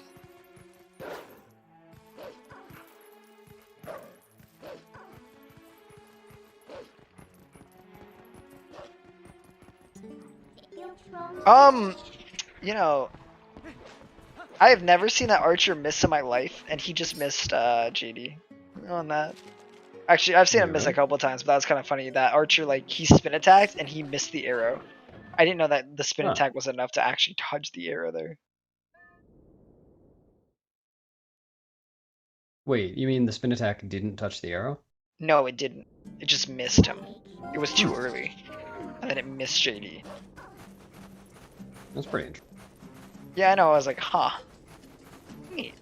JD on his movement just takes the lead from Jacquaid, though.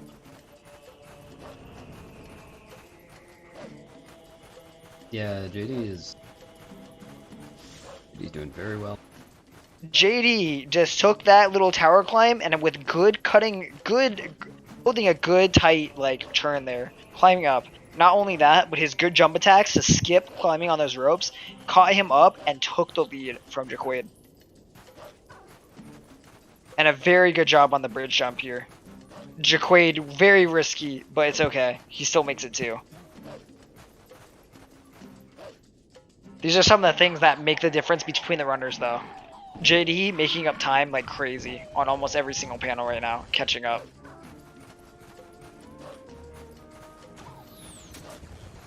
Just straight up clean movement from JD. Good job on that.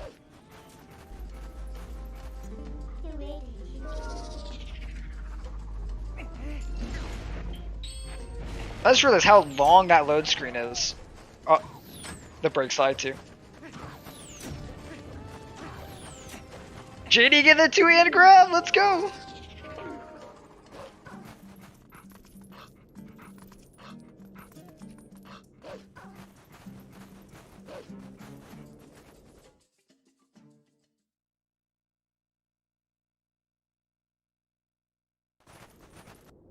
So commentating over on Marco and Zaylux's side, Marco had a clean map glitch over into the LJA. He's doing very good. We're about to see Zaylux go through it again. You're going to turn to human here.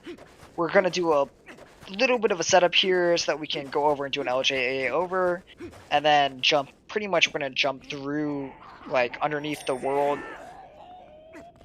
Because we disabled, yeah, like you do. Because since we disabled void outs and all that, we're just going to jump all the way down. And the KB trigger luckily just ends up extending all the way up and down, right? I think it's both ways. I know it's 100% all the way down, which you just saw him hit the trigger. And then he hits the other trigger. And now Zaylux is in. Good KB fight. Kind of crazy, they have a KB cutscene between the two runners of Marco and Zaylux. That is a very tight race. It is a long cutscene, to be fair. It is like a fat cutscene. But still, that is very close. That's actually really nice to see. And then, you know, we have Jacquaid and JD literally in the same loading screens together. Mm-hmm. JD is still going to have to get health at some point. Or he's probably going to want. Wait, what's the problem with his low health, by the way? Pull one skip. Same thing as rupee roll. If you don't have enough health, I'm pretty sure I've done pull one skip with one heart before, but I think it just makes it a lot harder. Okay. Because I know for because of the I tied animation. Yeah, I think it was impossible for the other one, right? For rupee roll, you can't do it with low health. You need higher HP. Yo, speaking of which, can we have a moment? JD also picked up a heart container because he needed to get health from bad RNG.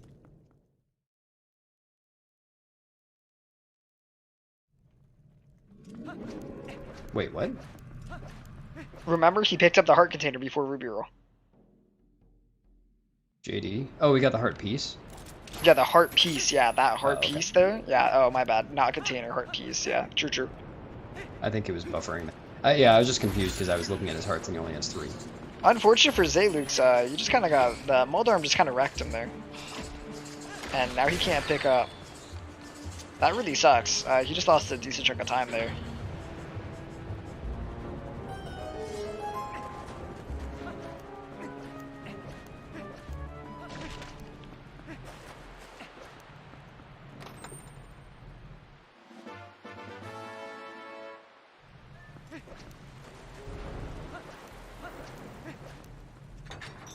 JD doing good on his movement, taking a bit more of like a lead each time. Like he's actually doing very good on his movement. And to carve out more like a little bit of time with each each little precise movement. It's kind of cool to get to see.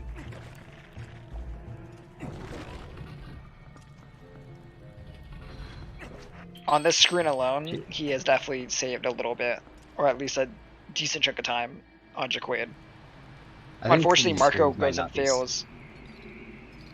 Marco goes over and ends up failing po one skip, which really blows.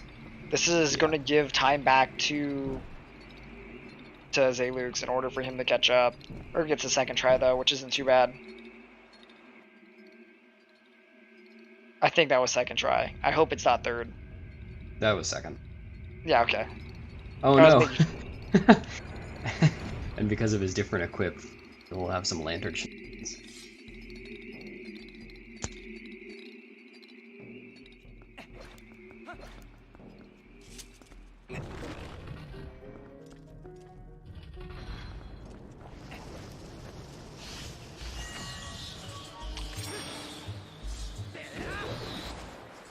Alright, good stuff. Zaylux gets first try. That's gonna catch him up a little bit towards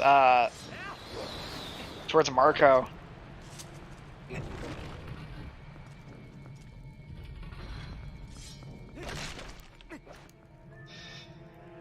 Oh wait, true though. You did. We were talking about that for a little while ago. Where can I find heart? Oh shoot! Wait, that's what JD was asking. Oh shoot! I should have asked or mentioned that too.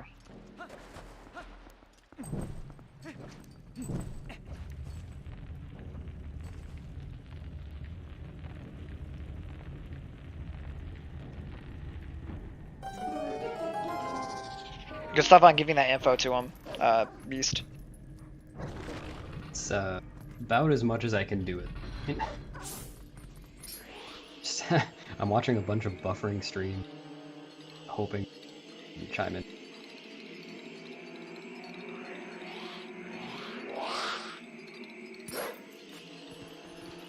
Oh yeah, now I'm being criticized for giving an unfair advantage to JD. Oh no. Oh no, you're telling me where he can get HP.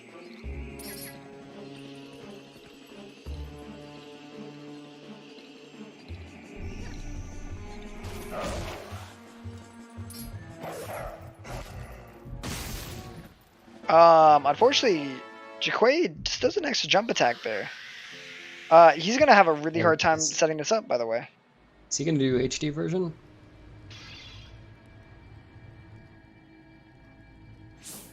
Or just go and get the key? I think he's gonna go get the. I think he's gonna go get the key. Yeah. I have no idea how much this is. I don't think he knows, but you can kind of just, if you walk back, that one enemy will chase after you, you kill him, and you walk a little bit back towards the loading zone, and it will despawn, or like it won't continuously spawn more. Oh, wait, it's kind of getting owned. Oh, yeah, no. he might start getting low on HP too. Yeah. No, he's, oh my goodness, like absolutely mauled. It's, I mean, that's kind of the point of this area. Wait, giving me a heart attack. This game sucks. Unfortunately. Many people would agree with you on that. But we all still play it.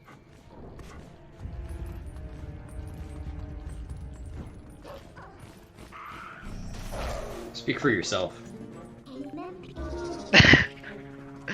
What do you mean? Wait, don't you and me both not play this game anymore? Yeah. You and me actually cool game the game. We said we're done.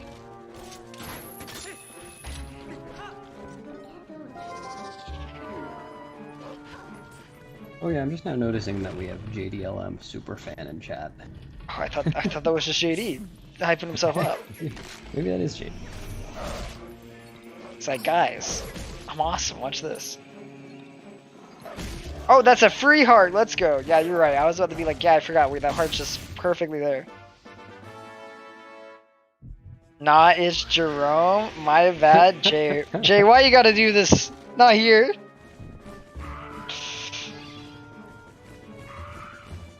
Yep. Bloop. There he is. Good help.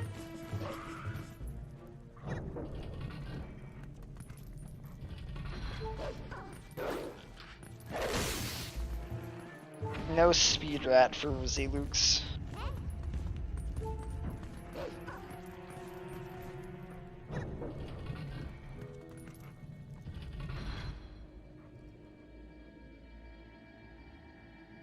So I'm not gonna lie. Now it seems like the difference between the times between the two races are very similar to each other. Like the amount of space in between the runners. You know, about a couple rooms, a long cutscene, right? I haven't seen ZellullL's feed for 10 minutes, but I'll take your word for it. ZellullL right now is is gonna be going on the chandelier over to the final po. Oh, nice.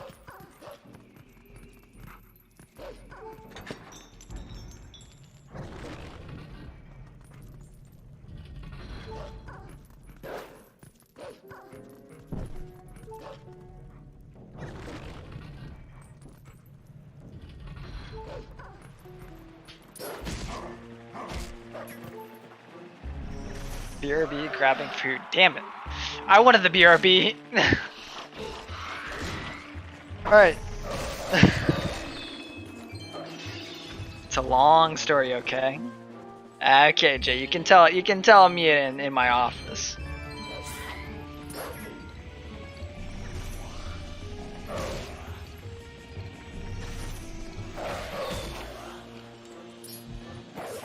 We have Marco open up the big door. He's gonna be running in there.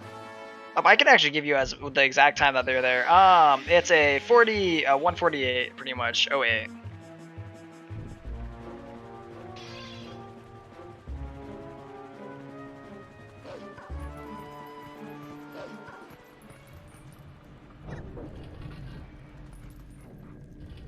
image to see the difference between Marco and ZelllllL exactly. This is literally quite incredible to see 4 races that are actually close to each other, or are all in the same dungeon, and not super far from each other. I mean, of course, Marco and Jacquaid have a bit of a distance between each other, but you know.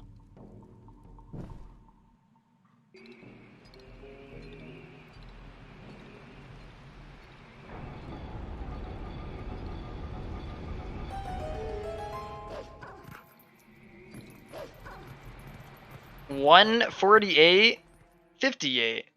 So there's about 50 seconds between ZelllllL and Marco currently in Arbiter's grounds. That is crazy. That is like insane to see. I'll do the same thing for JD and Jacquaid if you guys want to know the difference between those 2 times, just a little bit.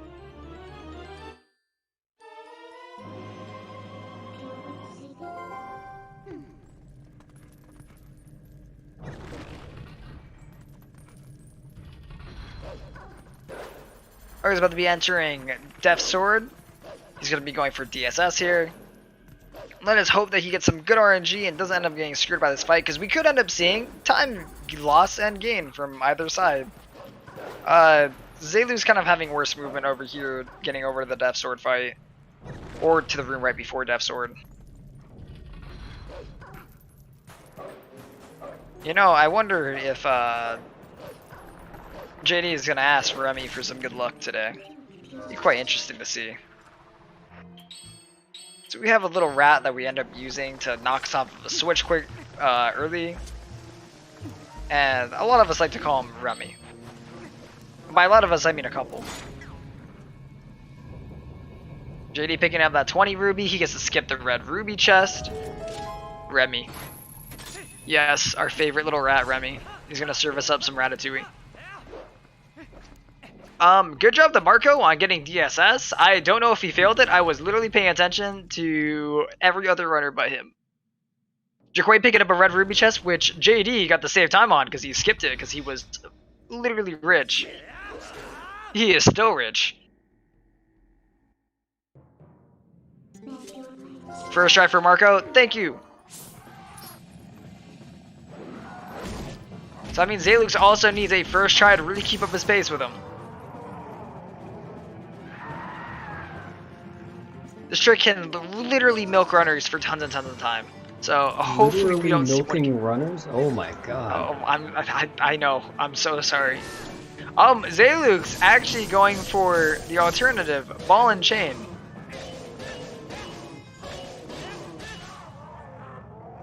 Kills Death Sword. Very good job. Jay, I think you've done it. Yeah, I think Zelllll's never goes for DSS. I think I remember. I cannot recall if he is or isn't. I mean, to be a top runner, to actually have a good time, you aren't really required to learn DSS. Typically, there's an overfixation on getting some of those really cool tricks like DSS and one bomb, but it isn't like crazy. It's not like insane time saves. Yeah. Marco's going to save 20 seconds for getting first try DSS, but that's because Marco had some good RNG and did good on the trick. Yeah. Also, JD is at half a heart in this room, and that sucks. He's going to want to get... Okay. Whew. Oh, that was so cool. The sounds I just heard while watching him just open a door was quite interesting. Oh. Yeah, it was pretty funny. I like that reaction, but it looked like you were trying to make the sounds of like Wolflink opening the door. Yeah, that's all I was doing. No, it's like I was saying before. It's interesting watching runners who have been around. Partially for that reason, because you know ZelllllL has a really good time, and doesn't, as far as I know, doesn't go DSS. Probably knows the trick, but. Probably knows the trick, but doesn't like it. It's one of those things of it's not a requirement that people put a little bit too much of an emphasis on it, because typically that trick will end up like you have to reroll a Death Sword, right? You're already now losing that 20 seconds plus, right? Yeah, like, and I think that's a more recent development. I think DSS was not for run. Neither it nor one bomb are needed to be a top level runner or have a top time, right? We see Marco here. I don't think in his current PB where he's second place has one bomb. I don't think Demon has it in a world record either. Yeah, no. I mean, and Nimzo got a 4-bomb, I believe. If you get it first try, it saves 22 seconds. If you fail even once, you lose 12 seconds plus. That is crazy. Like, not to mention, a tough Stallard. yeah, this is a little bit unfortunate as RNG. This actually gives a bit of a window for Zelux to come back. Unfortunately taken, oh my, that was quite an interesting bounce. Like, there's a lot of time Marco's losing over here. Yeah, that's unfortunate.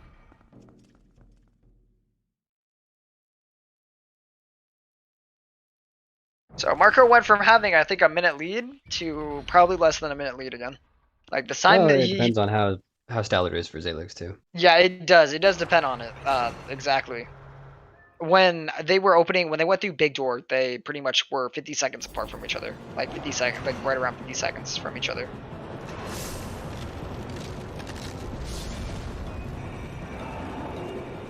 Well, looks like Zelux is going to be having some trouble on Stallard too. We have not. We're getting there. Oh, I was just looking at my Magic 8 ball. Who knows whether it's correct? Yeah, Stallard could. Oh my goodness, yeah, that is very unlucky. Okay. You guys did siphon all the luck for more fuel. Maybe this is coming back because you guys took the luck for that trip.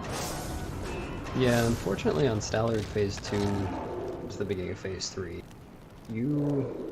If the stall troops all just spawn right in front of you, there just isn't anything you can do about it. It is just like more fuel phase. It's just like more fuel phase 1. Sometimes there really is nothing you can do other than just keep trying and hoping.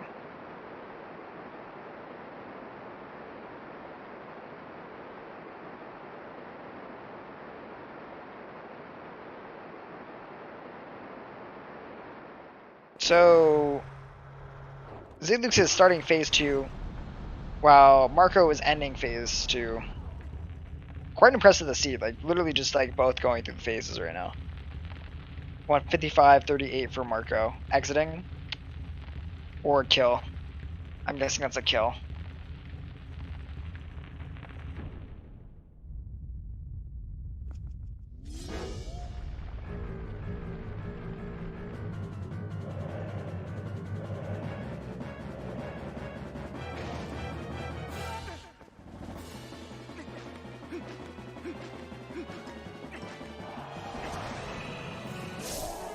Zelux's audio is like hyper delayed for me. What?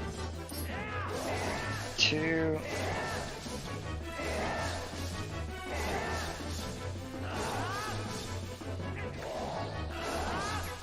Zelux messes up one cycle, unfortunately. Does get the second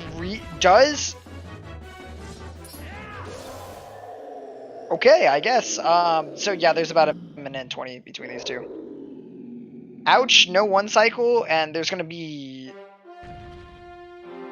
Yeah, there is a little bit over a minute between these two runners now.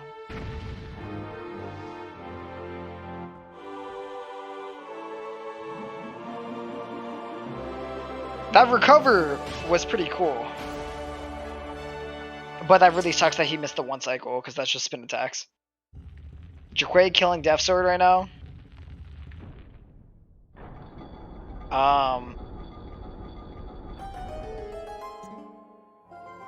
Did Jacquaid have a like? So while we were watching it, I think Jacquaid had a really rough time with Death Sword skip, because he definitely lost a bit of time there.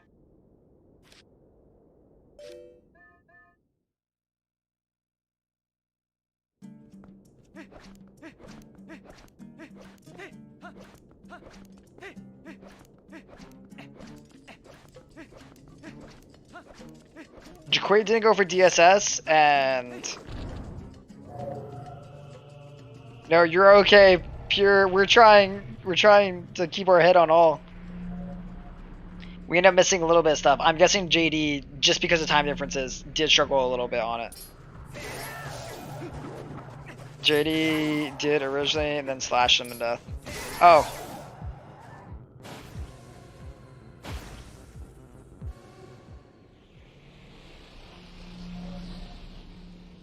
Yo, why'd people happy? Marco's about to see my favorite cutscene though. Hey Beast, are you here? Just got back. Okay, nice.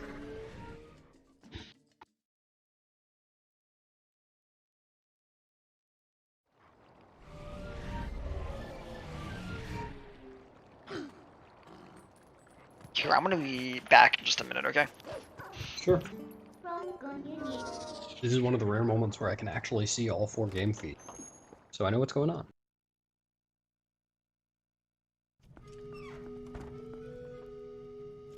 Yeah, Marco finished AG with a 156.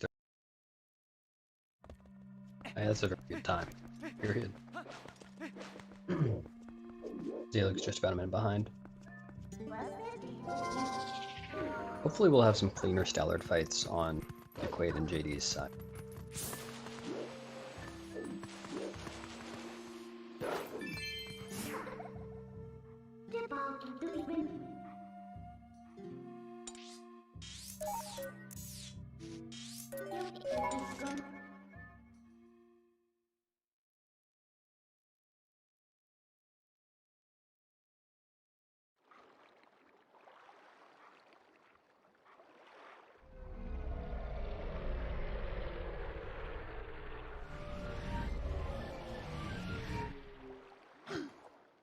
Oh no.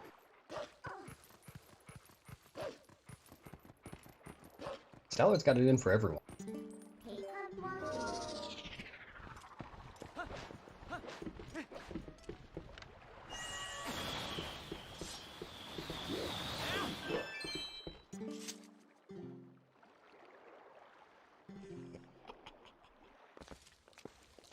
Pretty good recovery on JD's side though.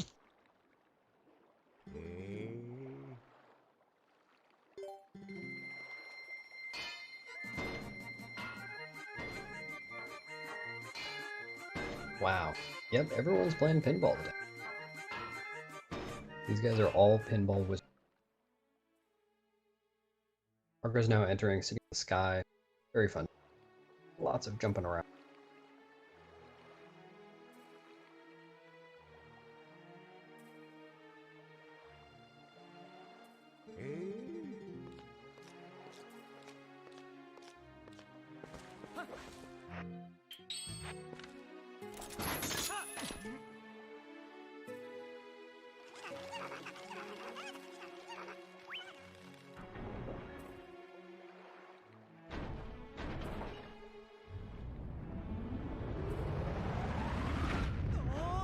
Yeah, Jacquaid's Stallard fight was not bad. Same for JD, but we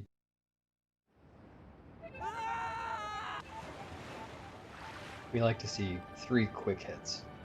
It's tough to miss the first one, but second and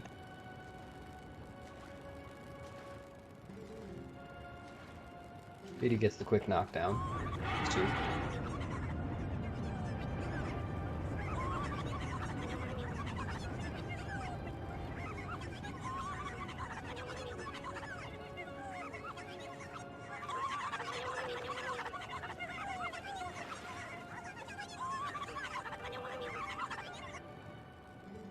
Quick knock. Very nice.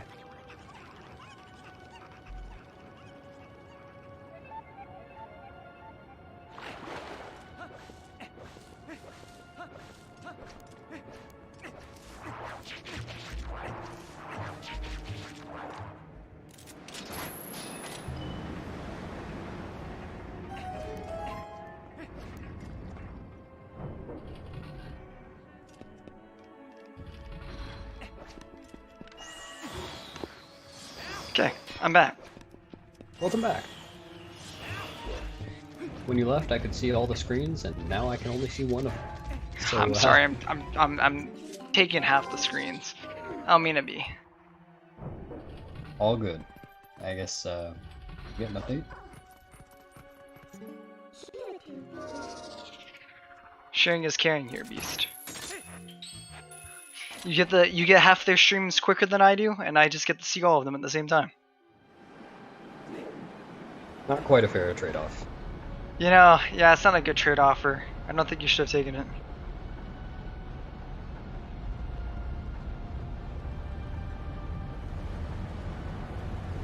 Anything big happened while I was gone? Anyone struggle with anything? Like how were their Stallards? Stallard phase 1 was pretty rough for everyone, but phase 2, thankfully, was very good. It's good to hear. Lots of pinball went on.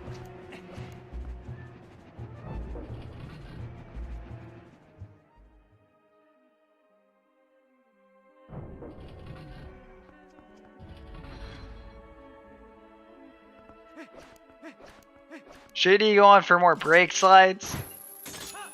I see you, JD. You can't hide your brake slides from us. TP Yeah, kind that's of why mean he's the doing day. them on screen to try to hide them. Yeah. Try to sneak it past. He knows that we can't watch them all at the same time.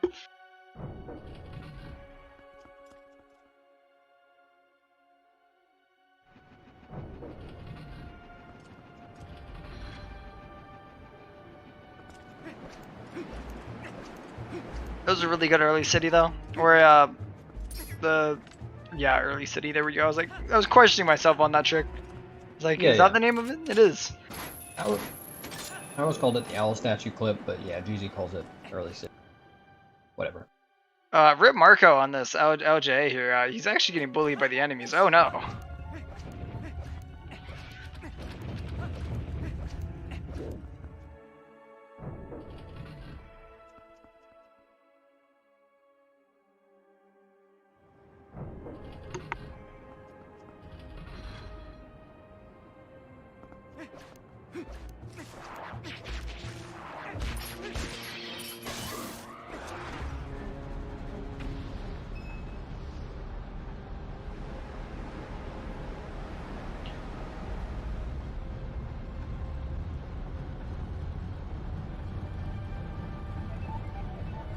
Yay, cannon cutscene, my favorite.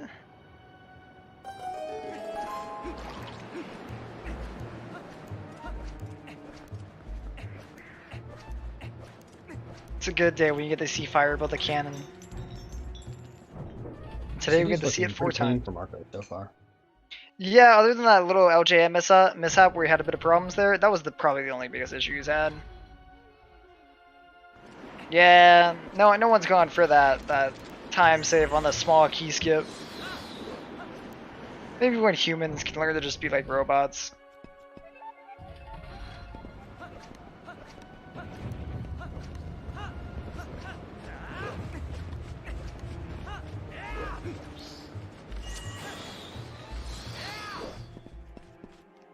Oh yeah, another cannon cutscene, let's go. Can't get enough of these. I really can't, I don't know. I've been watching TV for like 8 months now, and it feels like I'm addicted to it. Watching the cannon cutscene, watching Midnight at the end. Yep. What else could you ask for in life? Play and stay for the cannon cut.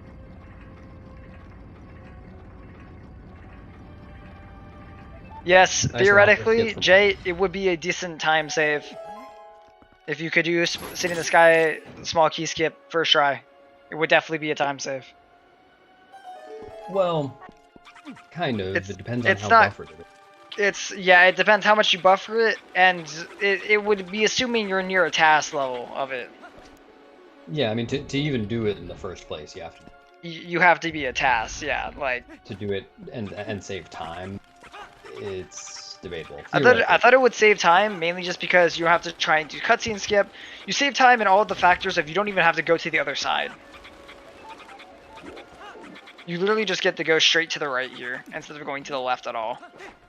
And so that means all the time that's spent going to the right side, doing cutscene skip, getting the first key, coming back, all of that is the time that you have to do setup, to do it, and to do it correctly.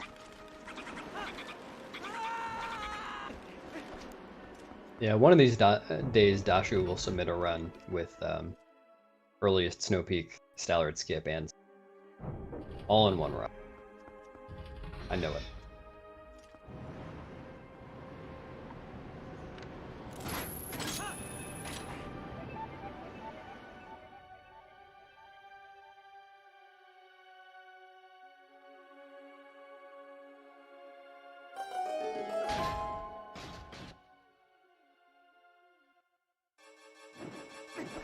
So there's less than a minute between JD and Jacquaid right now. Hey, here's another pixel. You know, Zelux gets it. Good stuff. Yep. Very good. Zelux really isn't behind his PB too much. Like, he is actually only 30 seconds off his, 27 seconds off his PB. Yeah, it looks based on his split like his PB has a pretty... Oh, well, actually, I don't know. Yeah, he's pretty close. I would love to see a PB in this race. I would really be happy about that. He's the only one who is capable of it. This is definitely the first. This is probably one of the first quad races because I've commented most of the quad races, I believe. Correct me if I'm wrong. I think almost all of them, other than the seeding races. This is the first time we haven't had a DQ. Everyone's in the same tempo as each other. Mm-hmm. Like, this is a really good race, and not to mention both individual races are around a minute within each other. None of them are like plus 2 minutes off of each other. Right. Yeah. That no, is crazy. The sad thing is JD would be very close to, if JD didn't have the whole mishaps with Morpheo, he would be very close to Zelux too. Like, the amount of time that was burned and JD dying to Morpheo, failing to get back in, and then burning to Morpheo again was really rough. Yeah. JD and Jack listening in, yeah. Thank you, Per, for actually doing a lot of these timings. It's very helpful to have someone helping out here.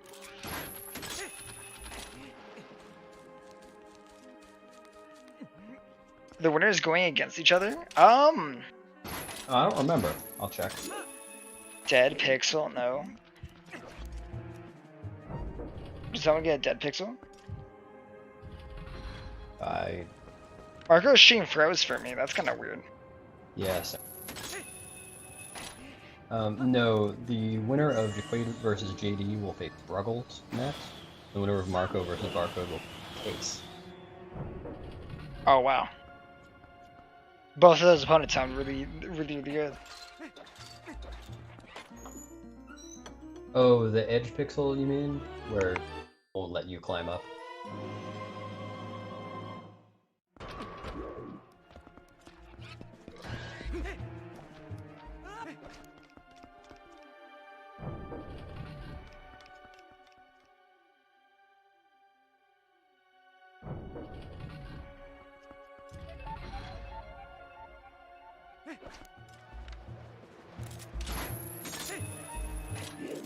What is dead pixel? Dead pixel is pretty much where you hit a pixel on the vines that does not allow Link to climb up it. Instead, he goes into a position where he's trying to re-aim the claw shot, and since you're unable to re-aim the claw shot during that time, you will pretty much just fail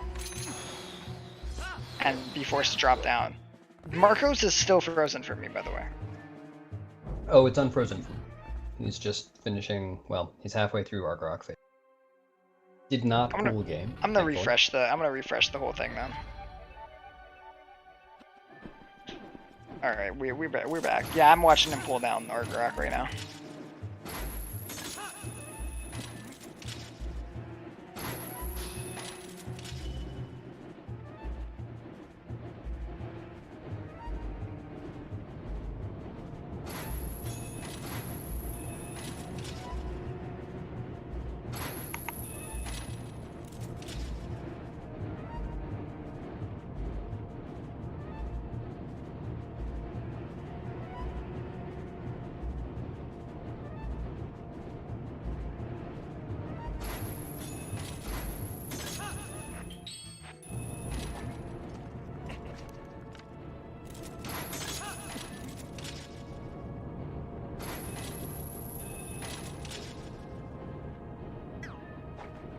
That's interesting. Zelux is doing Fan Tower different. Yeah, this is quite like wait, I think you're a little bit ahead, so we're gonna be seeing. Oh no, I think it's already being. Yeah, that's a little interesting how he's doing this. Pretty sure that's a guaranteed half turn of. Yeah, that's built in, but maybe safer. I'm not sure. Casters what?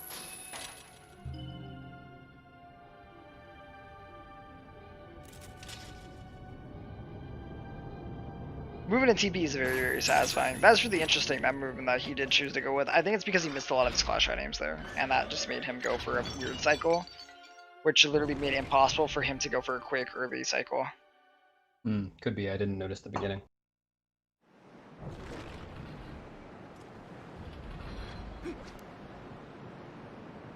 Good job to JD on getting claw shot the pixel. Yep. Now all we need to hope for is one arrow off Jacquaid. skip left. Ooh. Yep. Oh, watch Jacquaid. Watch Jacquaid. Okay, I will. He's gonna get a one-framer. He doesn't get Iron Boots one framer, so I'm guessing I know which one he's gonna get. Nice.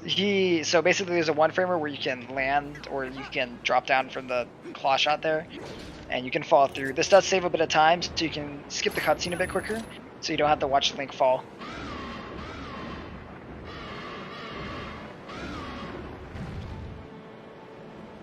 Oh my goodness, his aim was very, very off though. That's gonna be a dent in his time. Yeah, that's unfortunate.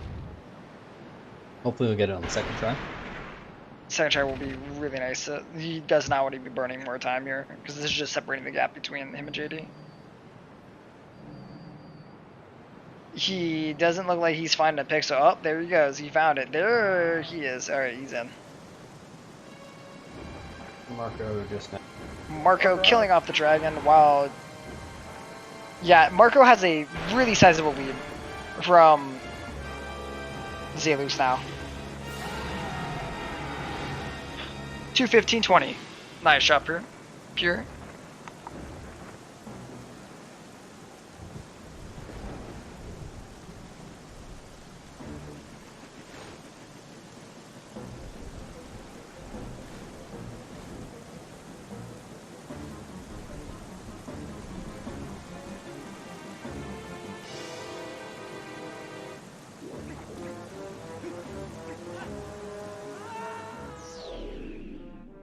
Yeah, that Argrok fight is a long one. ZeldaSpeedRuns has all three to go and the cutscene.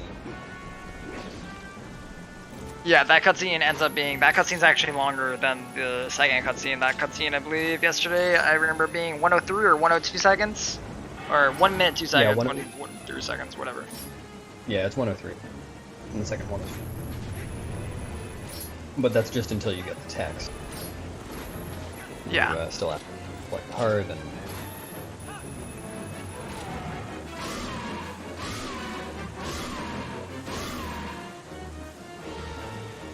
Marco is literally just leaving city right now. He's going through. He's about to be heading on to our second to last dungeon. Oh, was that beast? Do we lose ourselves a wild beast? Oh no, he's still in here. What's that? Oh, we lost ourselves a Ricky. Okay, wait. Probably just stepped. Alright, gotcha. So we're gonna see in just a second when ZeldaSpeedRuns gets kill. Well, he's got one more phase left to go. Yeah. Jacquaid's got boss key. JD's over in fan tower. Nice shot on the fan cycle.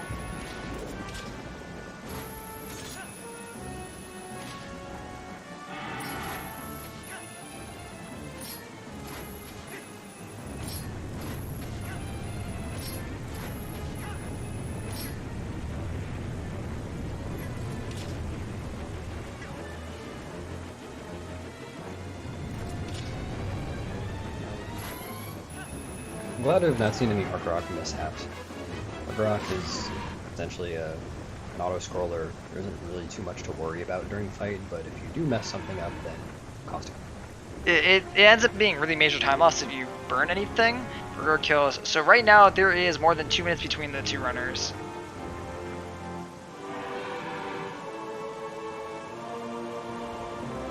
Yeah, Marco would have to mess up pretty big to not win the race at this point. No, it would have to be some extremely serious mistakes you need to be making in order for them to actually, for ZeldaSpeedRuns to have a chance at coming back. Yeah, reasonable Zelda-able range is something like a minute, but more likely like 45 seconds. Well, yeah, more But likely you're gonna be like 40-30 seconds. Yeah, 2.5 minutes is a pretty big gap at this point.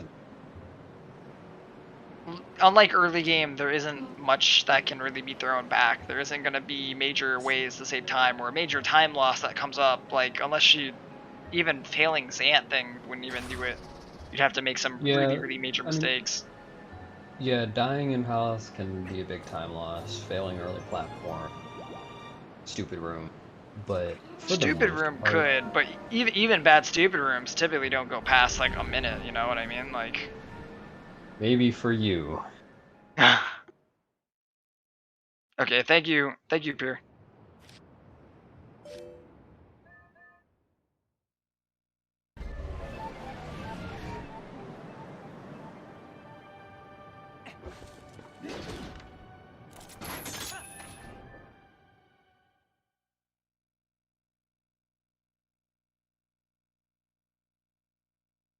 Did Jacquaid go for? Jacquaid went for. Jacquaid for what? Wait, what did he go for? Beast? He went for cool game. Oh my goodness. Yeah, I think he's actually. gone for it every race. I mean, it's just a one frame, really. That ends your whole run.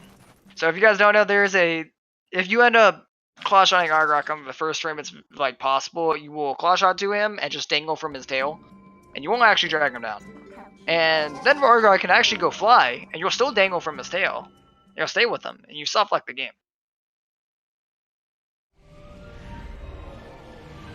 Otherwise known as cool game. Yep.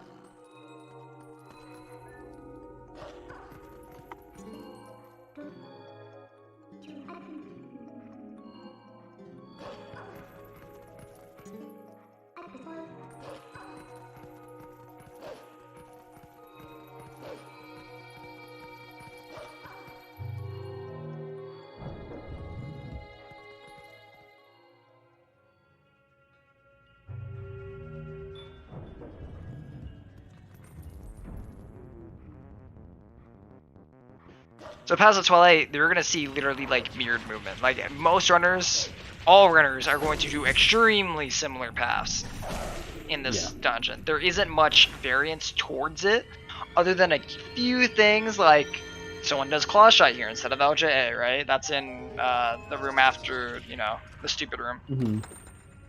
But yeah, typically, a few different attacks as Wolf heads. You know, someone will do the dash to double the attack, and someone will do nothing too. yeah, but typically you're gonna be seeing like the same thing 4 times over with these runners.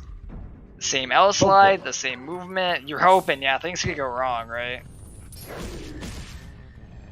Yeah, Alice is very punishing. Any mistakes cost.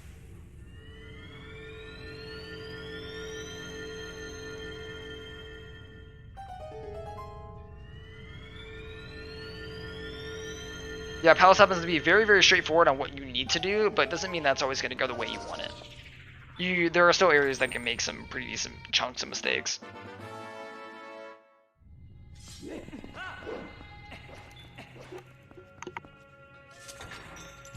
And there are quite a few keys, too.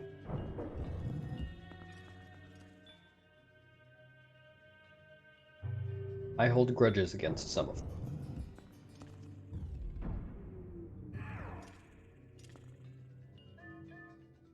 How do you tell them apart? So JD kills at 20 or 2 hours, 22 minutes, and 27 seconds.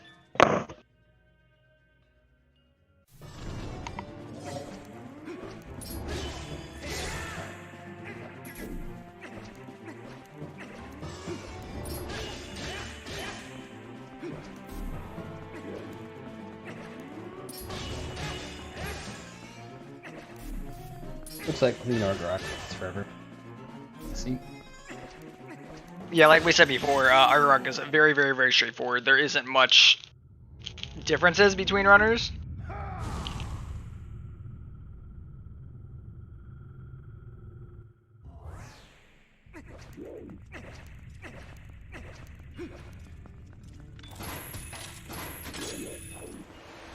Where did JD lose? So there are little hidden things in Argrok. Basically, Argrok A, he could have lost time to Argrok and how fast he uses attacks. Could have been aiming. Also could have been things like, what am I trying to think of? Rob Shot is the other area.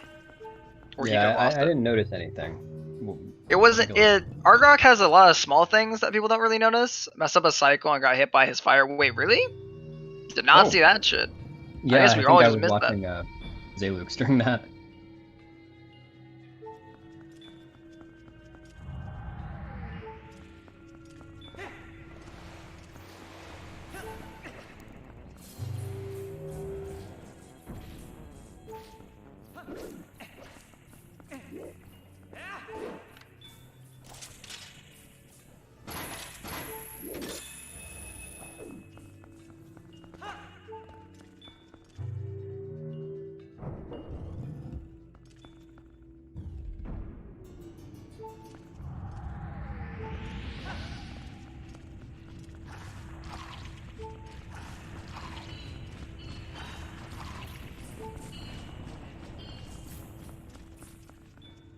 Soon we'll have all 4 runners. Just gotta get. Sorry for being a little quiet there. I was eating something. Yeah, all 4 runners are about to be over in Palace.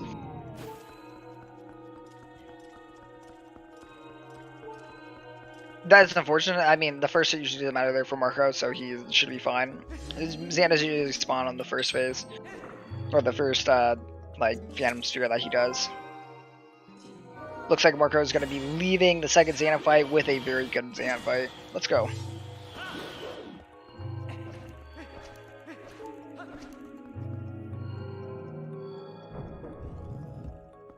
Dude, wow, we get to see a lot of fans. Oh my goodness, that's going to hurt my eyes. Look away while you still can. Oh yeah, I'm about to see 4 screens of Bloom accelerated. Like, wow.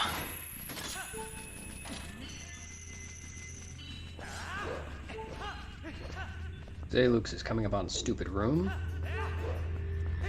Let's hope it does not live up to its name today.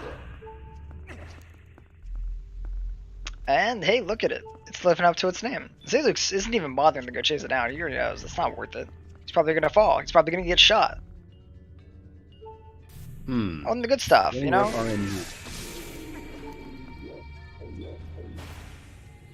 You know, not the worst call to just wait there for a little bit. He lost a little chunk of time there, but I think that was better than going over there and risking it all. You know? It's definitely better than falling. 100% better than falling. So they're gonna pass each other right now. Marco opening the door that Zelux just entered from. Passing by each other. Give it a little high five. Way below. Interesting, Zelux doesn't use the boomerang there to attract the beast quicker. Oh, interesting. He kills them separately.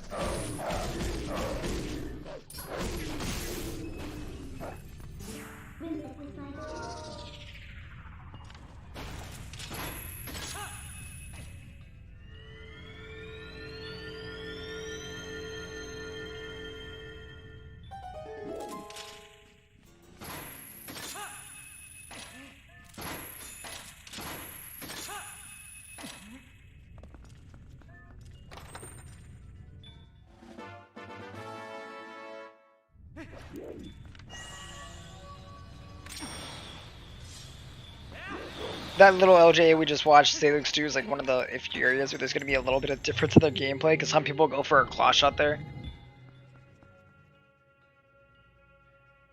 Marco enters Light Sword, cut at 227. 54.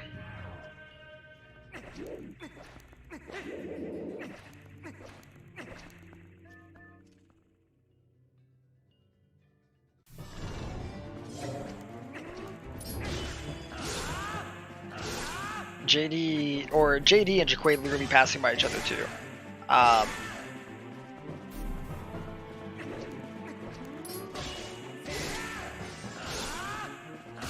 And it does help a lot having someone actually try and keep time or keep track of times, because it's hard to be looking at everyone's time and also be looking at all 4 runs. I think we do need to make multiplayer so that we can actually pass each other in Palace. You know, that would be kind of cool. I mean, hey, we have it for U and MM. You know, we do have it. No, if you open the door at the same, if you did open the door at the same time, you could crash. Though that is a fear. Oh really? Yeah.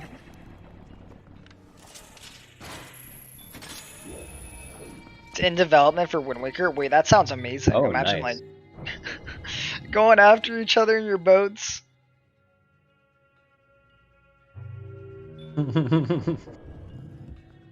I feel like, sadly, I feel TP's a bit more linear than most games, though. For it to work as well. Yeah, of the Zelda games, TP feels really, really linear. You know what I mean?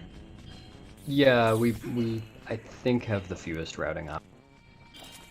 So, I don't know. I guess Wind Waker, you still have to progress a story. In terms of, I mean, like, not just like SS without bit. Yeah, I mean, yeah, sure, that is really linear. And SS with bit. I mean, the good thing about MM and Wind Waker is that, like, there's an open sea and stuff like that. I was thinking of more of a rando setting, because that's where you'd want to play online with each other, right? Is when you're doing stuff like randos. I guess it also just reflects the fact that I think TP's rando is like, since of how TP is as a game, it's a little bit rougher to have a rando for. Good Mario Room. I haven't tried the rando yet. I've just heard about the rando. I'm gonna be giving it a try soon. I just know that Wind Waker has a very polished rando. MM has a unique and pretty cool rando. Ooh, has a good rando. And SS, I've only heard very good things of its rando.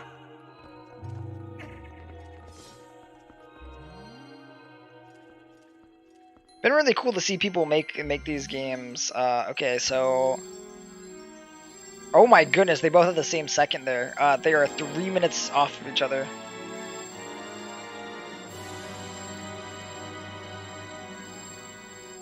Yeah, and Marco is not making any big mistakes here. Marco pretty much has this race. Yeah, Marco has a good chunk of like buffer or free time, like, you know what I mean, like extra space between. 3 minutes is a really good chunk to be ahead in TP. Yeah. And in late game, at this point in the run, it kind of serves as like that's the end, you know. You don't see many comebacks from here on out. And we don't want to see anything catastrophic. So. Yeah, we don't want to see him break the world record for Zelda cycles. Oh my goodness, 30 cycles on Zelda. Oh wow. Yeah. I mean, he'd rather it happen here than in a PB. You know, definitely, I think it would be. I mean, to be fair, if you broke the world record on Zelda cycles, wouldn't you kind of just laugh? Like, oh, could you be angry? I feel like it would be when you realize you just broke that world record right there. Like, oh, nice, cool. I now own the world record of Zelda cycles. That would be a pretty cool world record to have. We have JD going into the Zant fight. Jacquaid, a room behind him, has to complete this room, do a bit of claw shot aiming, and then go fight Zant himself. Stupid room didn't really derail anyone. Super room caught Jacquaid a little. Oh, okay, that's a little bit rough.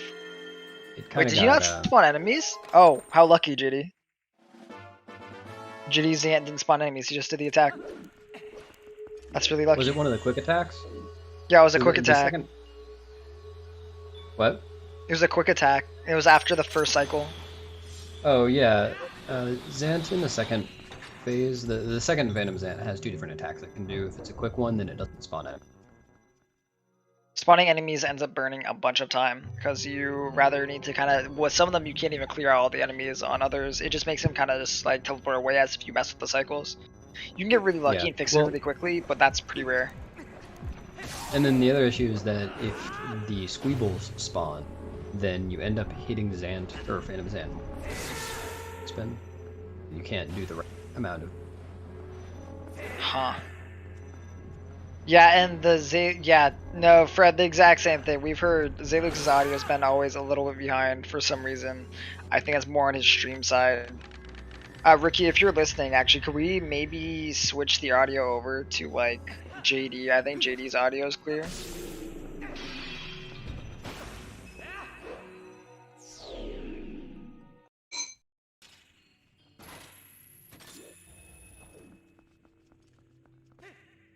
The video is lagging behind. The video is lagging behind the audio. It's desynced.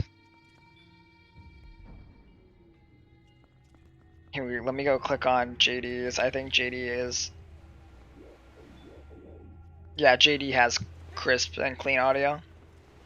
He's going to be a little bit behind, and we're not going to hear audio for the. Marco is speaking, so we can't actually have audio for him either. But.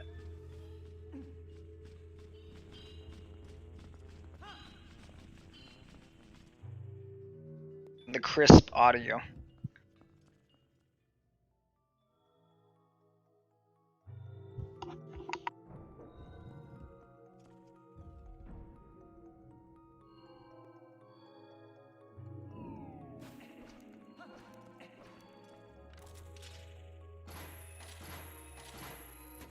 Oh no, JD. Okay, yeah, he does get the claw shot there. If you end up missing that claw shot, it's faster for you to be and then roll there, which is like smart to do. But if you end up missing that claw shot, then it's really bad. Ends up burning more time than just walking over. JD Lightsword at 235.12. Nice. I think after this 2 pure, I think we're good. I think this is pretty much the biggest area. Unless we see some major like time loss from JD or something, I don't think we'll really need any more timings. Things won't change a whole bunch.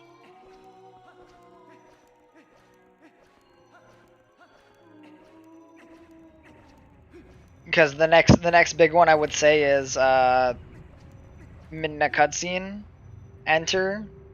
That's after Zant, but I think by then we'll pretty much know. Yeah, I mean, we'll see if anything's. Feel free to keep track though. You can keep track. It would be nice, but I don't see any big areas of big time change coming. Zelda for sure. No one dies on Lake Bed Phase Zant, then. Yeah, it's kind of. Wait, don't they both have bomb problems? Both JD and Jacquaid? Oh, that's a little unfortunate. Well, they did have fewer bombs than usual. I didn't actually notice their age. I think that actually while I was. Jacquaid actually. Now there's only a minute. And they both had 6, I believe. So they should be able to just Stalfos bombs and use my roll. But I might be wrong. He might have had. I think Jacquaid had a little less.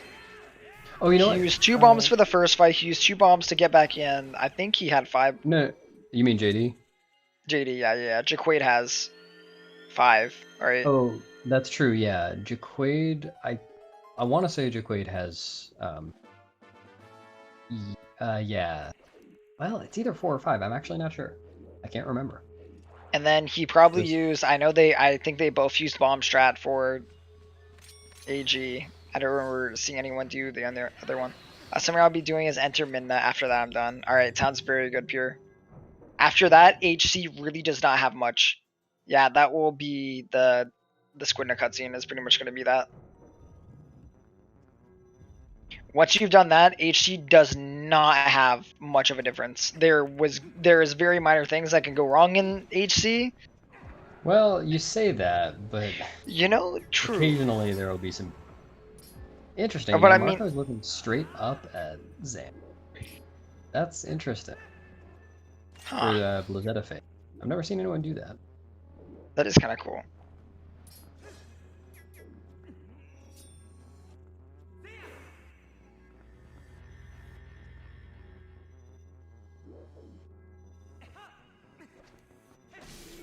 Very glad to see no major time losses. It feels like both these runs were like, even though both Jacquaid and JD definitely had some things that they did not like.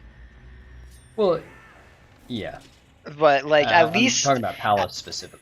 Oh, Palace specifically. I thought you were talking runs overall. I was about to say Zelux and Marco overall had very good runs. I think they're happy. Like, this would be something that I feel like most would be happy with this kind of like run, you know?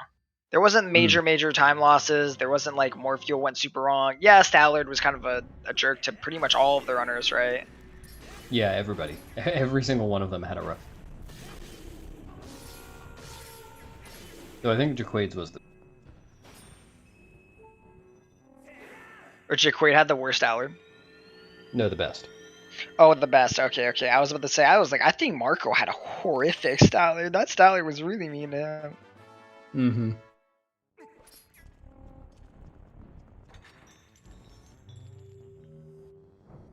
Literally, JD is leaving the room that Jacquaid is now voiding out in.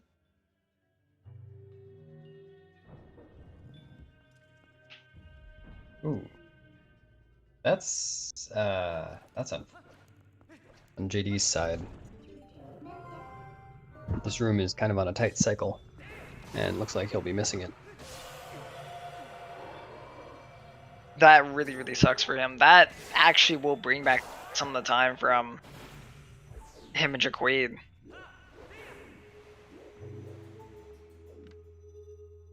This is actually a major spot where Jacquaid can fight back a little bit of the time or carve it back out from the run. Though he's also a bit... but I want to say someone's told me it's 13 seconds to miss that cycle. That seems better. Yeah, I think it's about 13.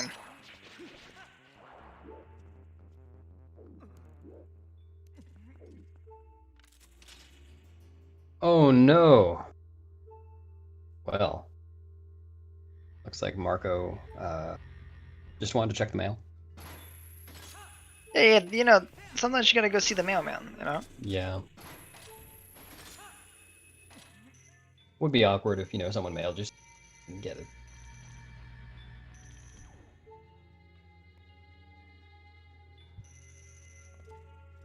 They're both named Jacquaid and JD. I am very, you know, me too. Both of those runners are actually...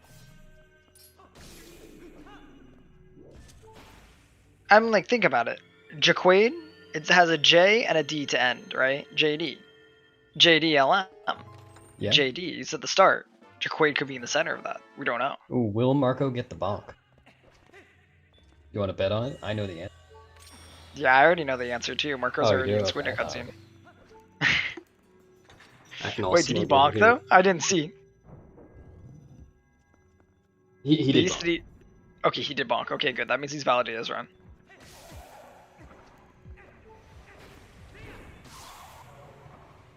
We haven't talked much on Zelux. I'm guessing Zelux has bled time to like small things within Palace because he's been slowly getting more and more behind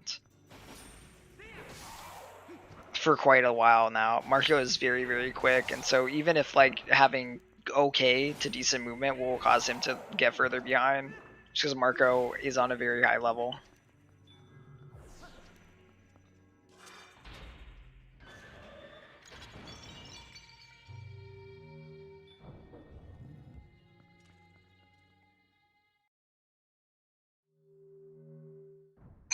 Squiding a cutscene down.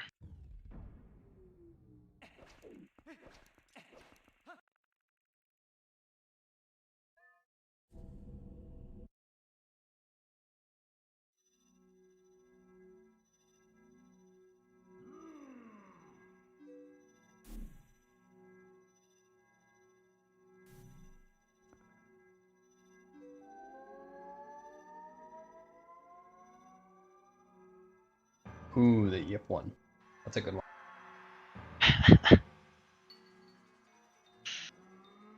Well, we have, I think Jacquaid has actually caught up a good chunk of the time. Like, there's actually, he's caught up to JD a decent chunk.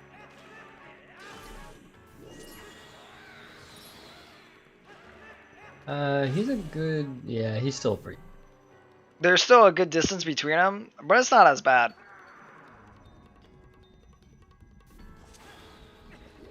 Marco's the only one in HC right now. There, by the way, like, that Squidna cutscene's like 2 minutes, and Zelux still has to go watch that. Mm-hmm.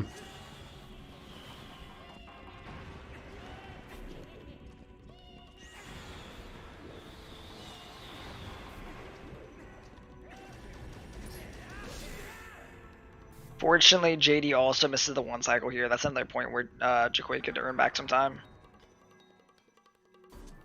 Water phase Zant. He has 2 bombs for this. Oh, JD's gonna have to do some different strats in HC. Yeah, I mean, he's also gonna have to not fail this, because, If he fails this, it's actually over. Yeah. But mean, I kind of have faith that at this point he would be. I don't know. Yeah, You know, it's very rare to see a good runner fail.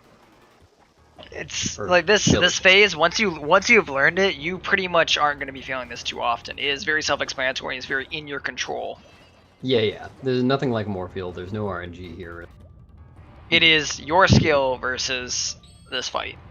So the difference is 4 minutes between the 2 runners, or 3. Over 320 seconds between the 2. I think 323 on Marco and Zalux. 322, let's go! I was very close. I made some really quick guess there.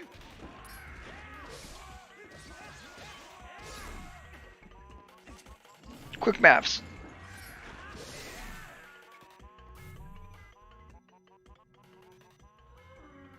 Okay, they're both through Lake Bed phase.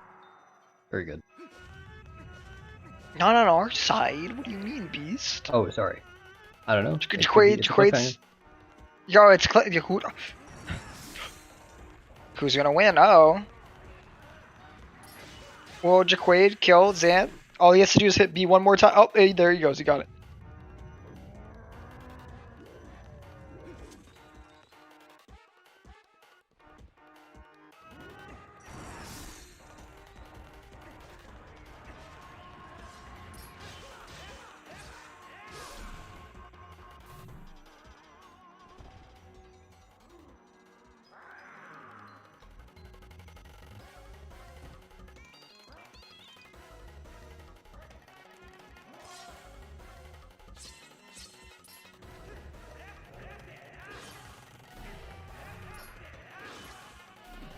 The unforgiving game of TP, man. Marco lost a little time, unfortunately, on that Dark Knight. Could have been a little clear. Still pretty darn good. He's gonna be setting up for his aim here, so right after he can literally just throw the boomerang and go up onto the platform. Or, well, that's what we Well, expect. well, you know, that's a little bit of a keck W. That's a rough. I feel like we've all made that mistake at one point or another, or something very similar to it. You know. Yep. Embarrassingly, yes.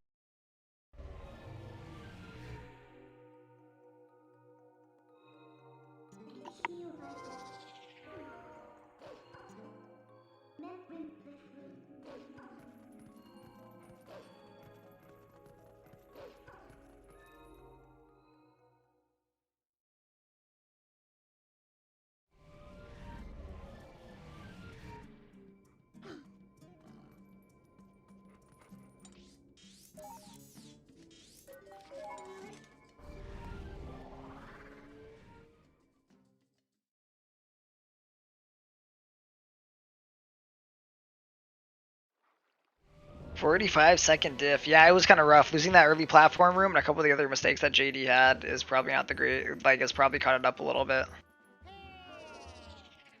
Or probably, I mean, for sure. JD gets hit by Mailman. Oh my.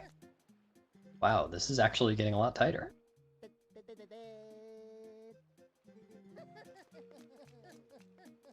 Hey!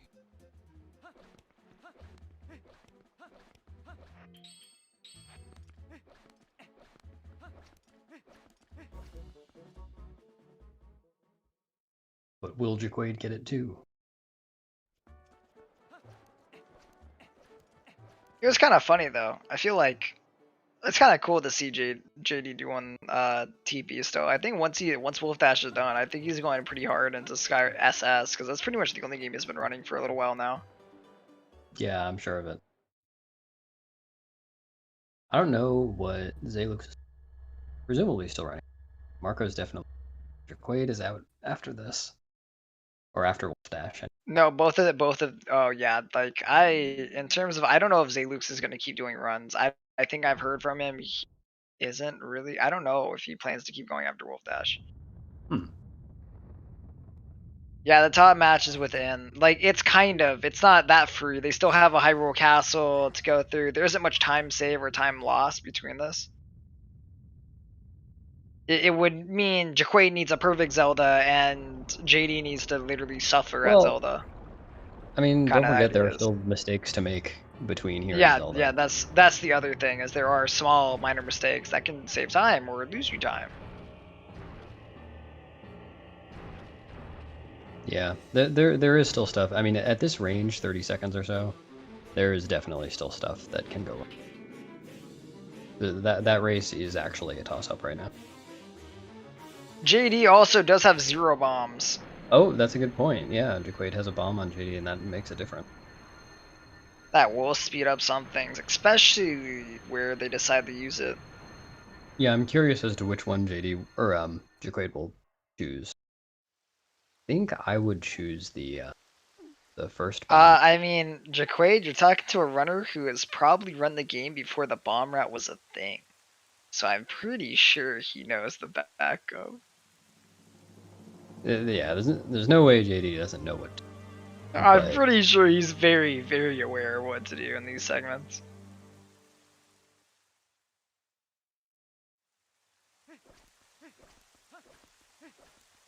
It is definitely close.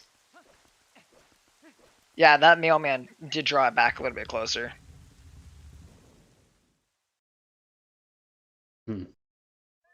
JD at the end of instinctively equip bombs even though he doesn't have any. instincts, he's like, oh shoot, guys, wait a second. Yeah, easier to not. Yeah, you're good. Now it's up to Zelda pretty much. We will be able to tell by that point. Oh, right. Jacquaid does Wolf here, so he's definitely using the bomb on the dino. You know, and JD just took it into his own hands and kind of just swung at him and killed them all. Yeah, I just gotta get 6 strikes on each. Man, it's a little bit nerve-wracking the fact that it actually is a little bit close to Zelda. Like, damn.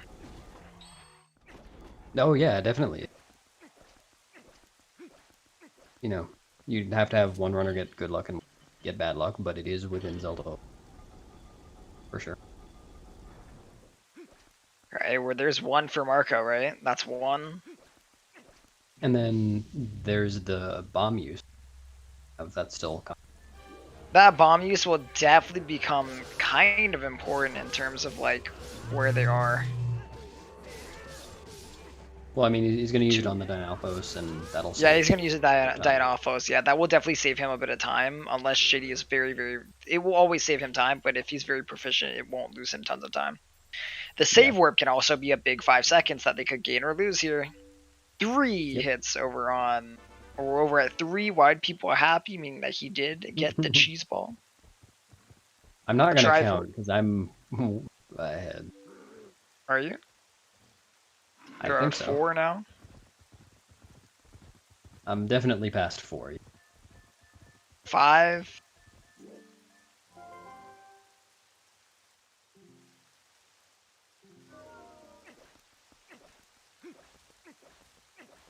Six. Okay. A lot of them are Triforces. Neither of them got the save warp. Okay, yeah, you are very ahead.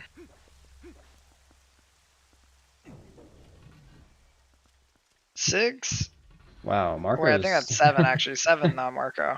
Yeah, Marco's Zelda is not. 8. Not quite cooperating. Sad. It's okay, Marco.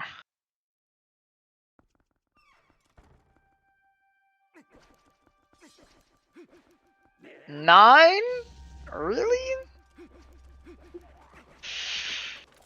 This is the kind of shenanigans that needs to happen in order to close the gap between Jacquaid and JD too. 10. White people kind of sad actually.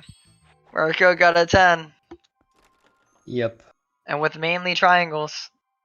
That's a little bit Again, sad. better here than in any other contest. Oh, Yeah, and CJ is having a little trouble with the Dark Knight. We're not there yet. Oh, sorry. No, you're all good.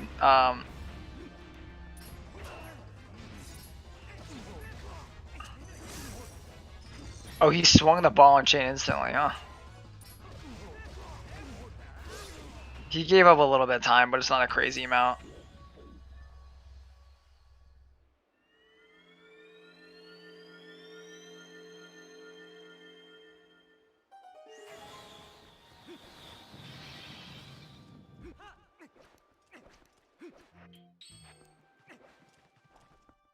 This is the room after where we're gonna see some of them. The kind of slow swings over on Jacquaid's side. As long as he doesn't mess up the ball and chain strat here, though, he should save a little bit of time. He also messes up ball and chain too, though. So it looks like JD actually doesn't know. Yeah, he didn't do the other backup, so he probably does not know. So over here, he's probably just gonna be swinging. Yeah, this is a big time.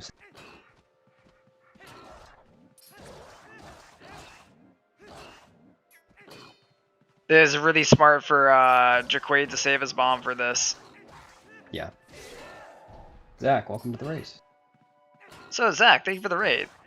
Welcome to the race. Okay, JD is done, but his lead is pretty much like is kind of gone. There's a room between them. Yeah, they're in the same. Now it's up to Zelda.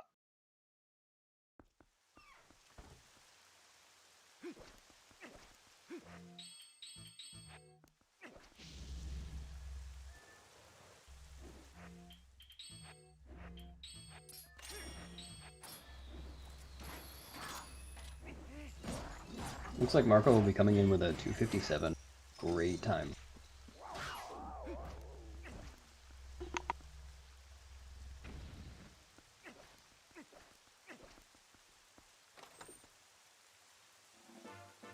Ooh, and Ganondorf is calling him a palavert. That's gotta stay.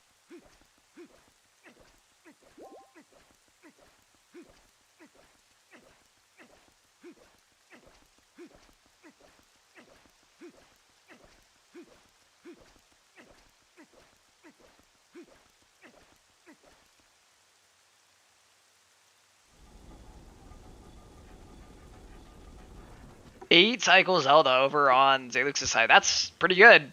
And, you know, we're about to have the first runner actually be done. Yeah. GG Marco.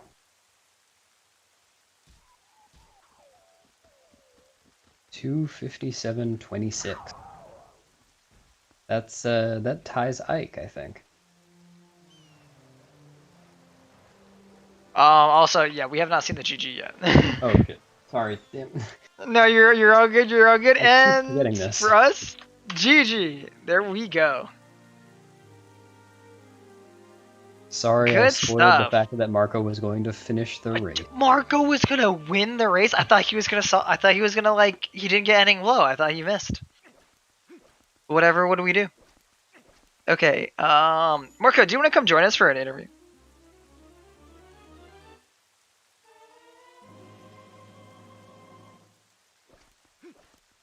Yeah, that's That is crazy.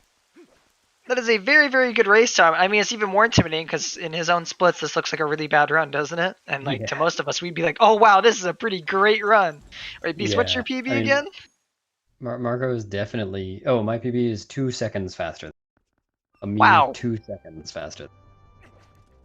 And that's a bad run for Marco. Yeah, I know. Like you already know he won the reset. Yeah, he's one of the most consistent players.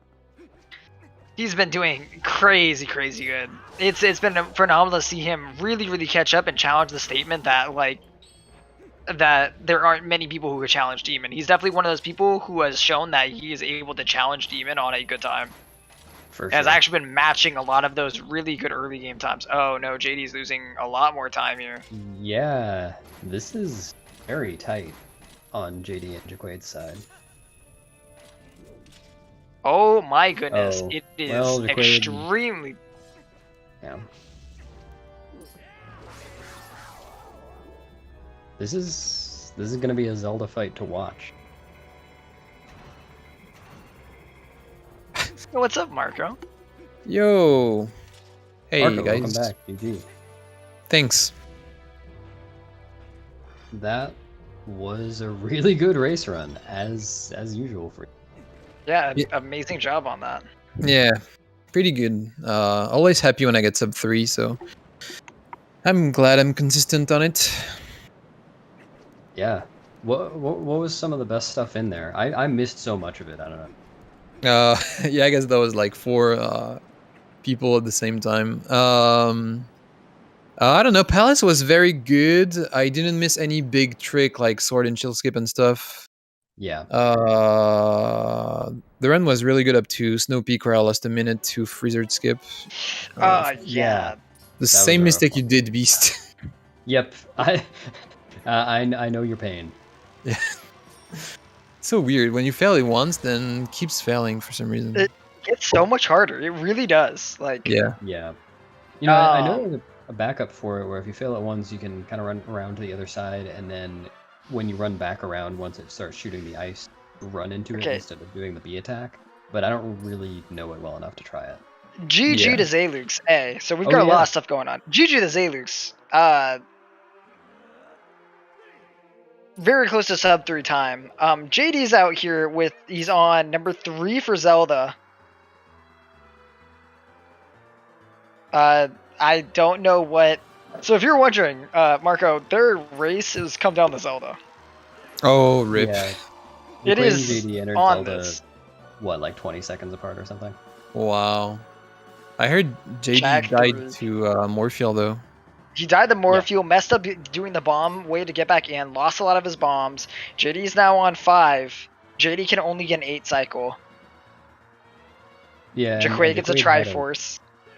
Jacquaid had a very rough Morpheal fight too. Just phase 1 was so bad. I think Marco, you had a weird phase 1 too, right? Yeah, kind of unlucky on the first phase. Not too bad though. The usual, it doesn't hit him, and then you hookshot again and it works. Yeah. Not too bad. Jacquaid And had to use 4 bombs in the phase 1. JD actually gets really, really good RNG in terms of the moves that he got. He got a lot of quick dashes there. That will Yeah. separate out their time a lot.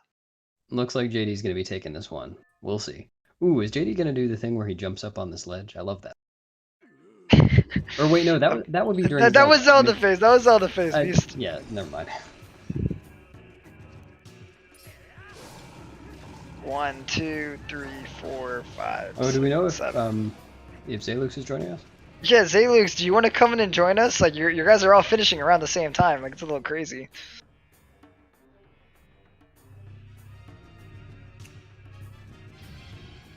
Yo, That was a race. nice. GG. Zalux, you were on Yeah. a really good run for a long time. Weren't you on, like, PB pace for quite some time there on run? Until Arbiters, I was like 256 pace. And then Damn. Yeah. I could have still PB'd I mean, if I didn't mess up in City. Yeah, Yeah, you played City's- really well. City Yeah. seemed to be the area where you bled the most time out. Like, a lot left in City. I am, if nothing else, fairly consistent on my PB. I don't know. I think all my races have been around the same time. Like I think I got what, like a 258, and then the rest of my times were like 3 flat or something like that. Yeah, that's not bad at all. Being consistent is worth a lot. This race is still fairly close between JD and Jacquaid. What A bad happened? Was horseback. JD not 2 minutes ahead at some point? JD was yeah, very- he was pretty far ahead. JD was about 3 to 4 minutes ahead. Died to more fuel. Failed getting back in with the bomb setup twice. Jacquaid had a I- horrible phase 1. Wow. Lose. JD is having a very rough horseback.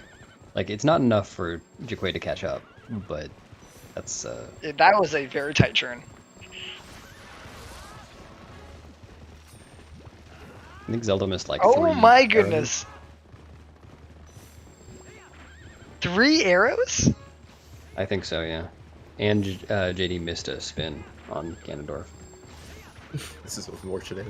This is really Yeah. rough. This is really unfortunate. JD has been playing a lot of, like, I don't think he's been playing TP that much. He's been playing a lot of SS. Like, Oh, has Yeah, he? I mean, JD's Yeah. definitely not at the top of his game right now. just he's by been virtue of definitely playing having a another good. game. He's really been enjoying SS and doing a lot of runs of that. Like, he's been actually very consistent at doing runs. It seems like almost like every other day to daily, like for SS recently. So By the way, Marco, it was a good idea for you to get all of your bad Zelda RNG out right now. Yeah, I'm glad I got a very bad Zelda right now. yeah, I don't want it's- that on record pace for sure. Also, yeah, I wanted to say congratulations on all the runs you've been pushing out recently. Like, you've had some incredible times in this like this literal last week. Yeah. Thanks, dude. Yeah, I got 2 PBs in 3 days. That was crazy. I know you And- literally made it so that I was about to say, yeah, this it was yesterday's race. I was gonna be like, yeah, it's the second and third place going against each other, and literally the night before you made it so that it was no longer that. They were now third and fourth. Nice. Nice. And, Nice. GG to both GG. Jacquaid and JD. JD. That's ridiculous. 13 Wow, seconds so apart. close, dude. That's silly. 15 seconds. Oh. I was looking at their splits. Wow. Oh my goodness. So I'm guessing both of them want to come in for yeah, Jacquaid's already in the waiting room. Yeah. JD, I'm guessing you want to come in the waiting room too.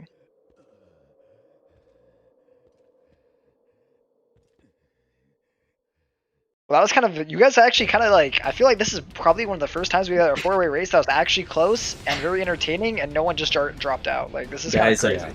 I should have gone for Death Sword Skip. Someone in the chat, I think, said you went for 1 bomb. No, I didn't. No, I Oh, wasn't actually going for 1 bomb. I didn't have enough air, I don't think. You definitely I went for cool was- game, though. I saw that. You did go for cool. No, I didn't. You so tried. What do you mean? No, I did shy? not. Sure. I was Oh, like no, late getting wow, to try to dude. grab the tail. You might have been looking at me because I went for it. Oh, did you? Yeah. Maybe. Dude, if I just had a 7, if I just had a 7 Zelda, I like lost a bunch of time just to RNG on the same number of cycles. With Yeah. DSS, what's it called? I was talking in a voice call like during the race, and I said like I'm gonna risk it. I'm gonna hope Marco fails DSS twice. 'Cause I know you're going for it. I'm just hoping you fail it twice, and I was just not gonna go for it, and you ended up getting a first try. It was unfortunate. Yeah, I got lucky. Best RNG right away. Usually when I get the best RNG, the good RNG right away, usually I get it. But yeah, it's when I have to back it up that sometimes messes me up. So you didn't go for it, I think. Nah, I was debating on risking it because the arbiter segment wasn't good, so I could have saved some time if I got it and you missed it once, but I just decided not to. I didn't want to like end up losing like a minute to just going Yeah. for this trick I'm not consistent at. Yeah, I understand. Well, JD Jacquaid, how do you feel about your runs? JD, you just got in here.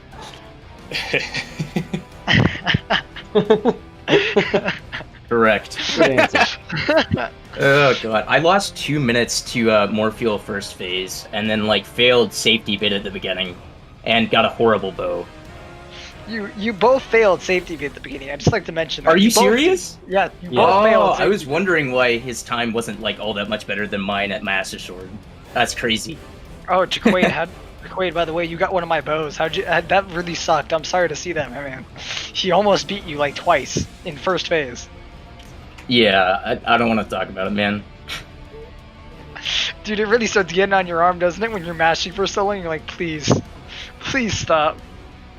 Dude, I thought it was over when I failed safety bit, and then at Master Sword, I looked at the times and I'm like, I can still do this. But it didn't you quite could happen. Still have done it all the way up to the end. Zelda, why? Talk about Marco's 7 jump boom. What? Oh yeah, Ook. Oh, Ook. Oh, wait, yeah. I did forget about that. I think you're the Yeah. worst Ook RNG in the race. Yeah, today. and I got the worst Zelda RNG 10 cycle. Yeah. You know though, your Morpheal wasn't that bad though. That was. Yeah, I guess Morphle was okay. Well, good move. I think Zalux was the only one who got a totally clean Morpheal, right? Yours was just very textbook. Yeah, I went for 1 bomb, had bad air, so I didn't go for regrabs, and got like a clean 2 bomb. You two seem like you just like it was crazy because like we were just like watching you two. You guys went through it, right? It wasn't like there was any giant time. I think the worst was that Marco also got eaten, so we lost a little bit more time to that, right? Yeah. Oh, But yeah. like, yeah.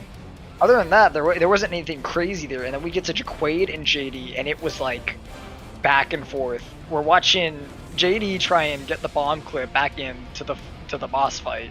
Yeah, the We're bottom watching Jacquaid literally like can't hit this eye. Like the eye was just like dodging him left, right, and center. Like, how many bombs did you use in first phase, Jacquaid? 3? 4, I think, because I had 6, or I had 4 after Morpheal. Wow. Yeah, uses at least 4. The hot I six guess it bomb. was- Also, JD, when you got into that boss fight, that looked so sketch. Like, it looked like you got all the way back up into the zone. Like, you clipped back inbounds, and then you fell in.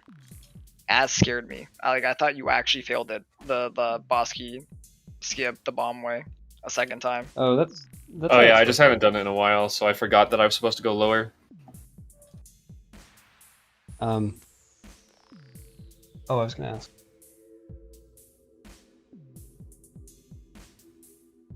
Oh yeah, JD, how did you end up so rich? So I got 2 blue rupees in the watchtower house. I got a yellow in the abandoned house. I got the yellow yeah. in the hotel, the yellow from rupee roll, and just like a bunch of other rupees. I don't know. You were at like 64, right? Entering AG. Yeah, it was something? freaking crazy, dude. I successfully skipped the 20 rupee chest. Yeah, you didn't even have to get any rubies in AG. Like, typically you're gambling like a couple rubies on rather Stall Children or gambling a 5 in the skull. You didn't have to care. You just had more than enough. Yeah, pretty much. Oh man, and Stallard Phase 1 destroyed everybody. That was so rough. My The RNG second- was really It bad. didn't Nobody destroy got me, everybody. but Didn't you get messed up on the second cycle? I only lost like 4 seconds on the whole thing. Oh, so, really? yeah. Yeah, it was definitely worse for Marco, and Yeah, I think JD had a pretty rough one. I lost like 35 on the 3rd phase. I Damn, lost 30. Yeah, I think I right, lost you had to get 35 off the on. spinner. Wait, did you lose a bunch of time there too? Damn, I'm so mad that I just stopped quick spitting because I thought he was dead and he wasn't, and I failed the 1 cycle. Oh yeah, I Oh, remember no, watching really? it.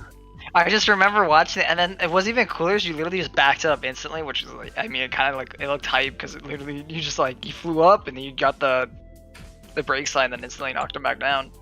That was probably the greatest brake slide I've ever done. I had so much speed with that. Yeah, you like easily got that recovery. I was like, holy shit! All right, go crazy. Wait. Damn, I don't know. That was definitely. I feel like it was kind of my race to lose. I'm not that upset, but I think everyone. I think it was. it was getting so close. I think we were what, like 30 seconds apart at the closest. Like Yeah, after during the Morpheal. actual game. Yeah. It was very entertaining. I mean, for a 4-way race, typically like it's kind of crazy that we had 2 races that were both close and very entertaining throughout almost all of it. There was very close. Like that's rare. As like you guys already know with TP, you already know how this game goes. Half the time, the race is done in like what, like First 30 minutes. hour. You kind of know. Yeah, you already know who's done. You already know who's won. A trick caught someone and it's over. Or if it's Instead, close, someone dies to Morpheal. yeah. Oh yeah, I mean that's a good point. Jacquaid didn't get Gorge Void. Yeah, I failed that. That was. Ah, I think I was like 1 frame late. That was the The deciding streak. factor. The streak Every is dead. Beast, literally everything in this run was the deciding factor. Yeah, I The mean, gap both was like they- 13 seconds, so They It's can literally crazy. say that about anything because that was like both runs had a lot of rough spots everywhere. it makes it seem a lot tighter when you get to say that there was a 1 frame difference between. Yeah. and then- We're getting like to really good races in the tourney though. That like we're at the point now where a 305 is like a mistake riddled run for like Yeah. everybody in the tournament. Yep. Even I mean, like it's- I got a 3 flat. That's a lot of mistakes for me. Like, and it's only gonna get tighter, like as the Yeah. tournament goes on. It's definitely becoming really, really entertaining, and we're seeing like the quality of races like jump a lot. Like it feels like we're watching some really, really good runners and really, really good runs like consistently. Yeah, it's really cool seeing the community just get better at the game. So, I mean, there hasn't really been any time save found since 254, or since Case was record holder. But now we have mid 253s. We have 3 253s, which Yeah. is just and so many It's- sub 3s. To be fair, I think it's Almost crazy even- alone in. I think it's crazy alone in a year. This is one of the first years in a while where we've had 3 different record holders at a time. Originally, Case held it in the beginning of the year.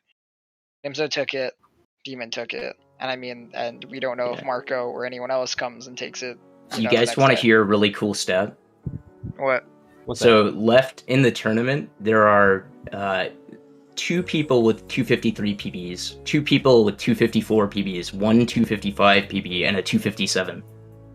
that? Yep, that sounds right. Dang. So 257 is like now bad in the grand scheme of whoever's left in this tournament, which is crazy. Yikes! That is a Yeah, dude. really strict pool of players. Almost the entire top 10 is 254 or better now. Yep. In leaderboard. Man. I remember talking about this at some other point that like my path, like for me to win, or like for anybody like around my skill level to win, we basically had to tie PB, so like 258, 5 runs in a row, and hope the other person potatoes, basically, and that's your only like way to win. Yeah, I mean, you were almost surprised because for a little bit we thought you might actually pull out a PB if you were able to PB or tie PB, and you just have to hope the other runner like ends up getting behind. Yeah, Which in this case, it actually it would could have have been close. happened. It It could have could've. happened. Yeah, I think even after arbiters, like before City, I could still get like a mid 257, so it would have been close. But it doesn't happen. It's Hey, the still a next fun race time. will be really, really fun to watch. Hey, wait, what's Yeah, the next just bring it race? back in Wolfdash 4. Oh my Right goodness, back. yeah. Let's hope that Wolfdash 3 is done by Wolfdash 4. I think we're on good pace at the moment, though nothing We- is scheduled at this time. We've been doing good in the last like week and a half though. Like I felt This has it. been the fastest Wolfdash, I think. Like what? When did this tournament start? February? It was early February. ish. Yeah, I think early this is a February. little slower than last year's was. Is it? I think we had less. Was there less participants? I think there was less people though. Yeah. Yeah, but it was basically the same number of rounds. Oh wow. I don't even know what the bracket is. Yeah, so next up is JD versus Bruggles and Case versus Marco. Nice. Oh my goodness, those are Yeah. Case Oh, versus lovely. Marco. Really, that sounds like a fun one. Yeah, Yeah. that's a hype one. That sounds pretty entertaining. Well, it was fun to get to watch this all. I hope you guys had a great Heck time yeah. with the race. Yeah, GG everybody. That was a really fun GG. race to watch. GG's. Alright, I'm gonna go ahead and wrap this up. I want to thank our runners, Jacquaid, JD, Marco, and Zalux, for putting on a fantastic race. Thank you to our commentators, B. Wildebeest and KM Keaton, doing a fine job commentating.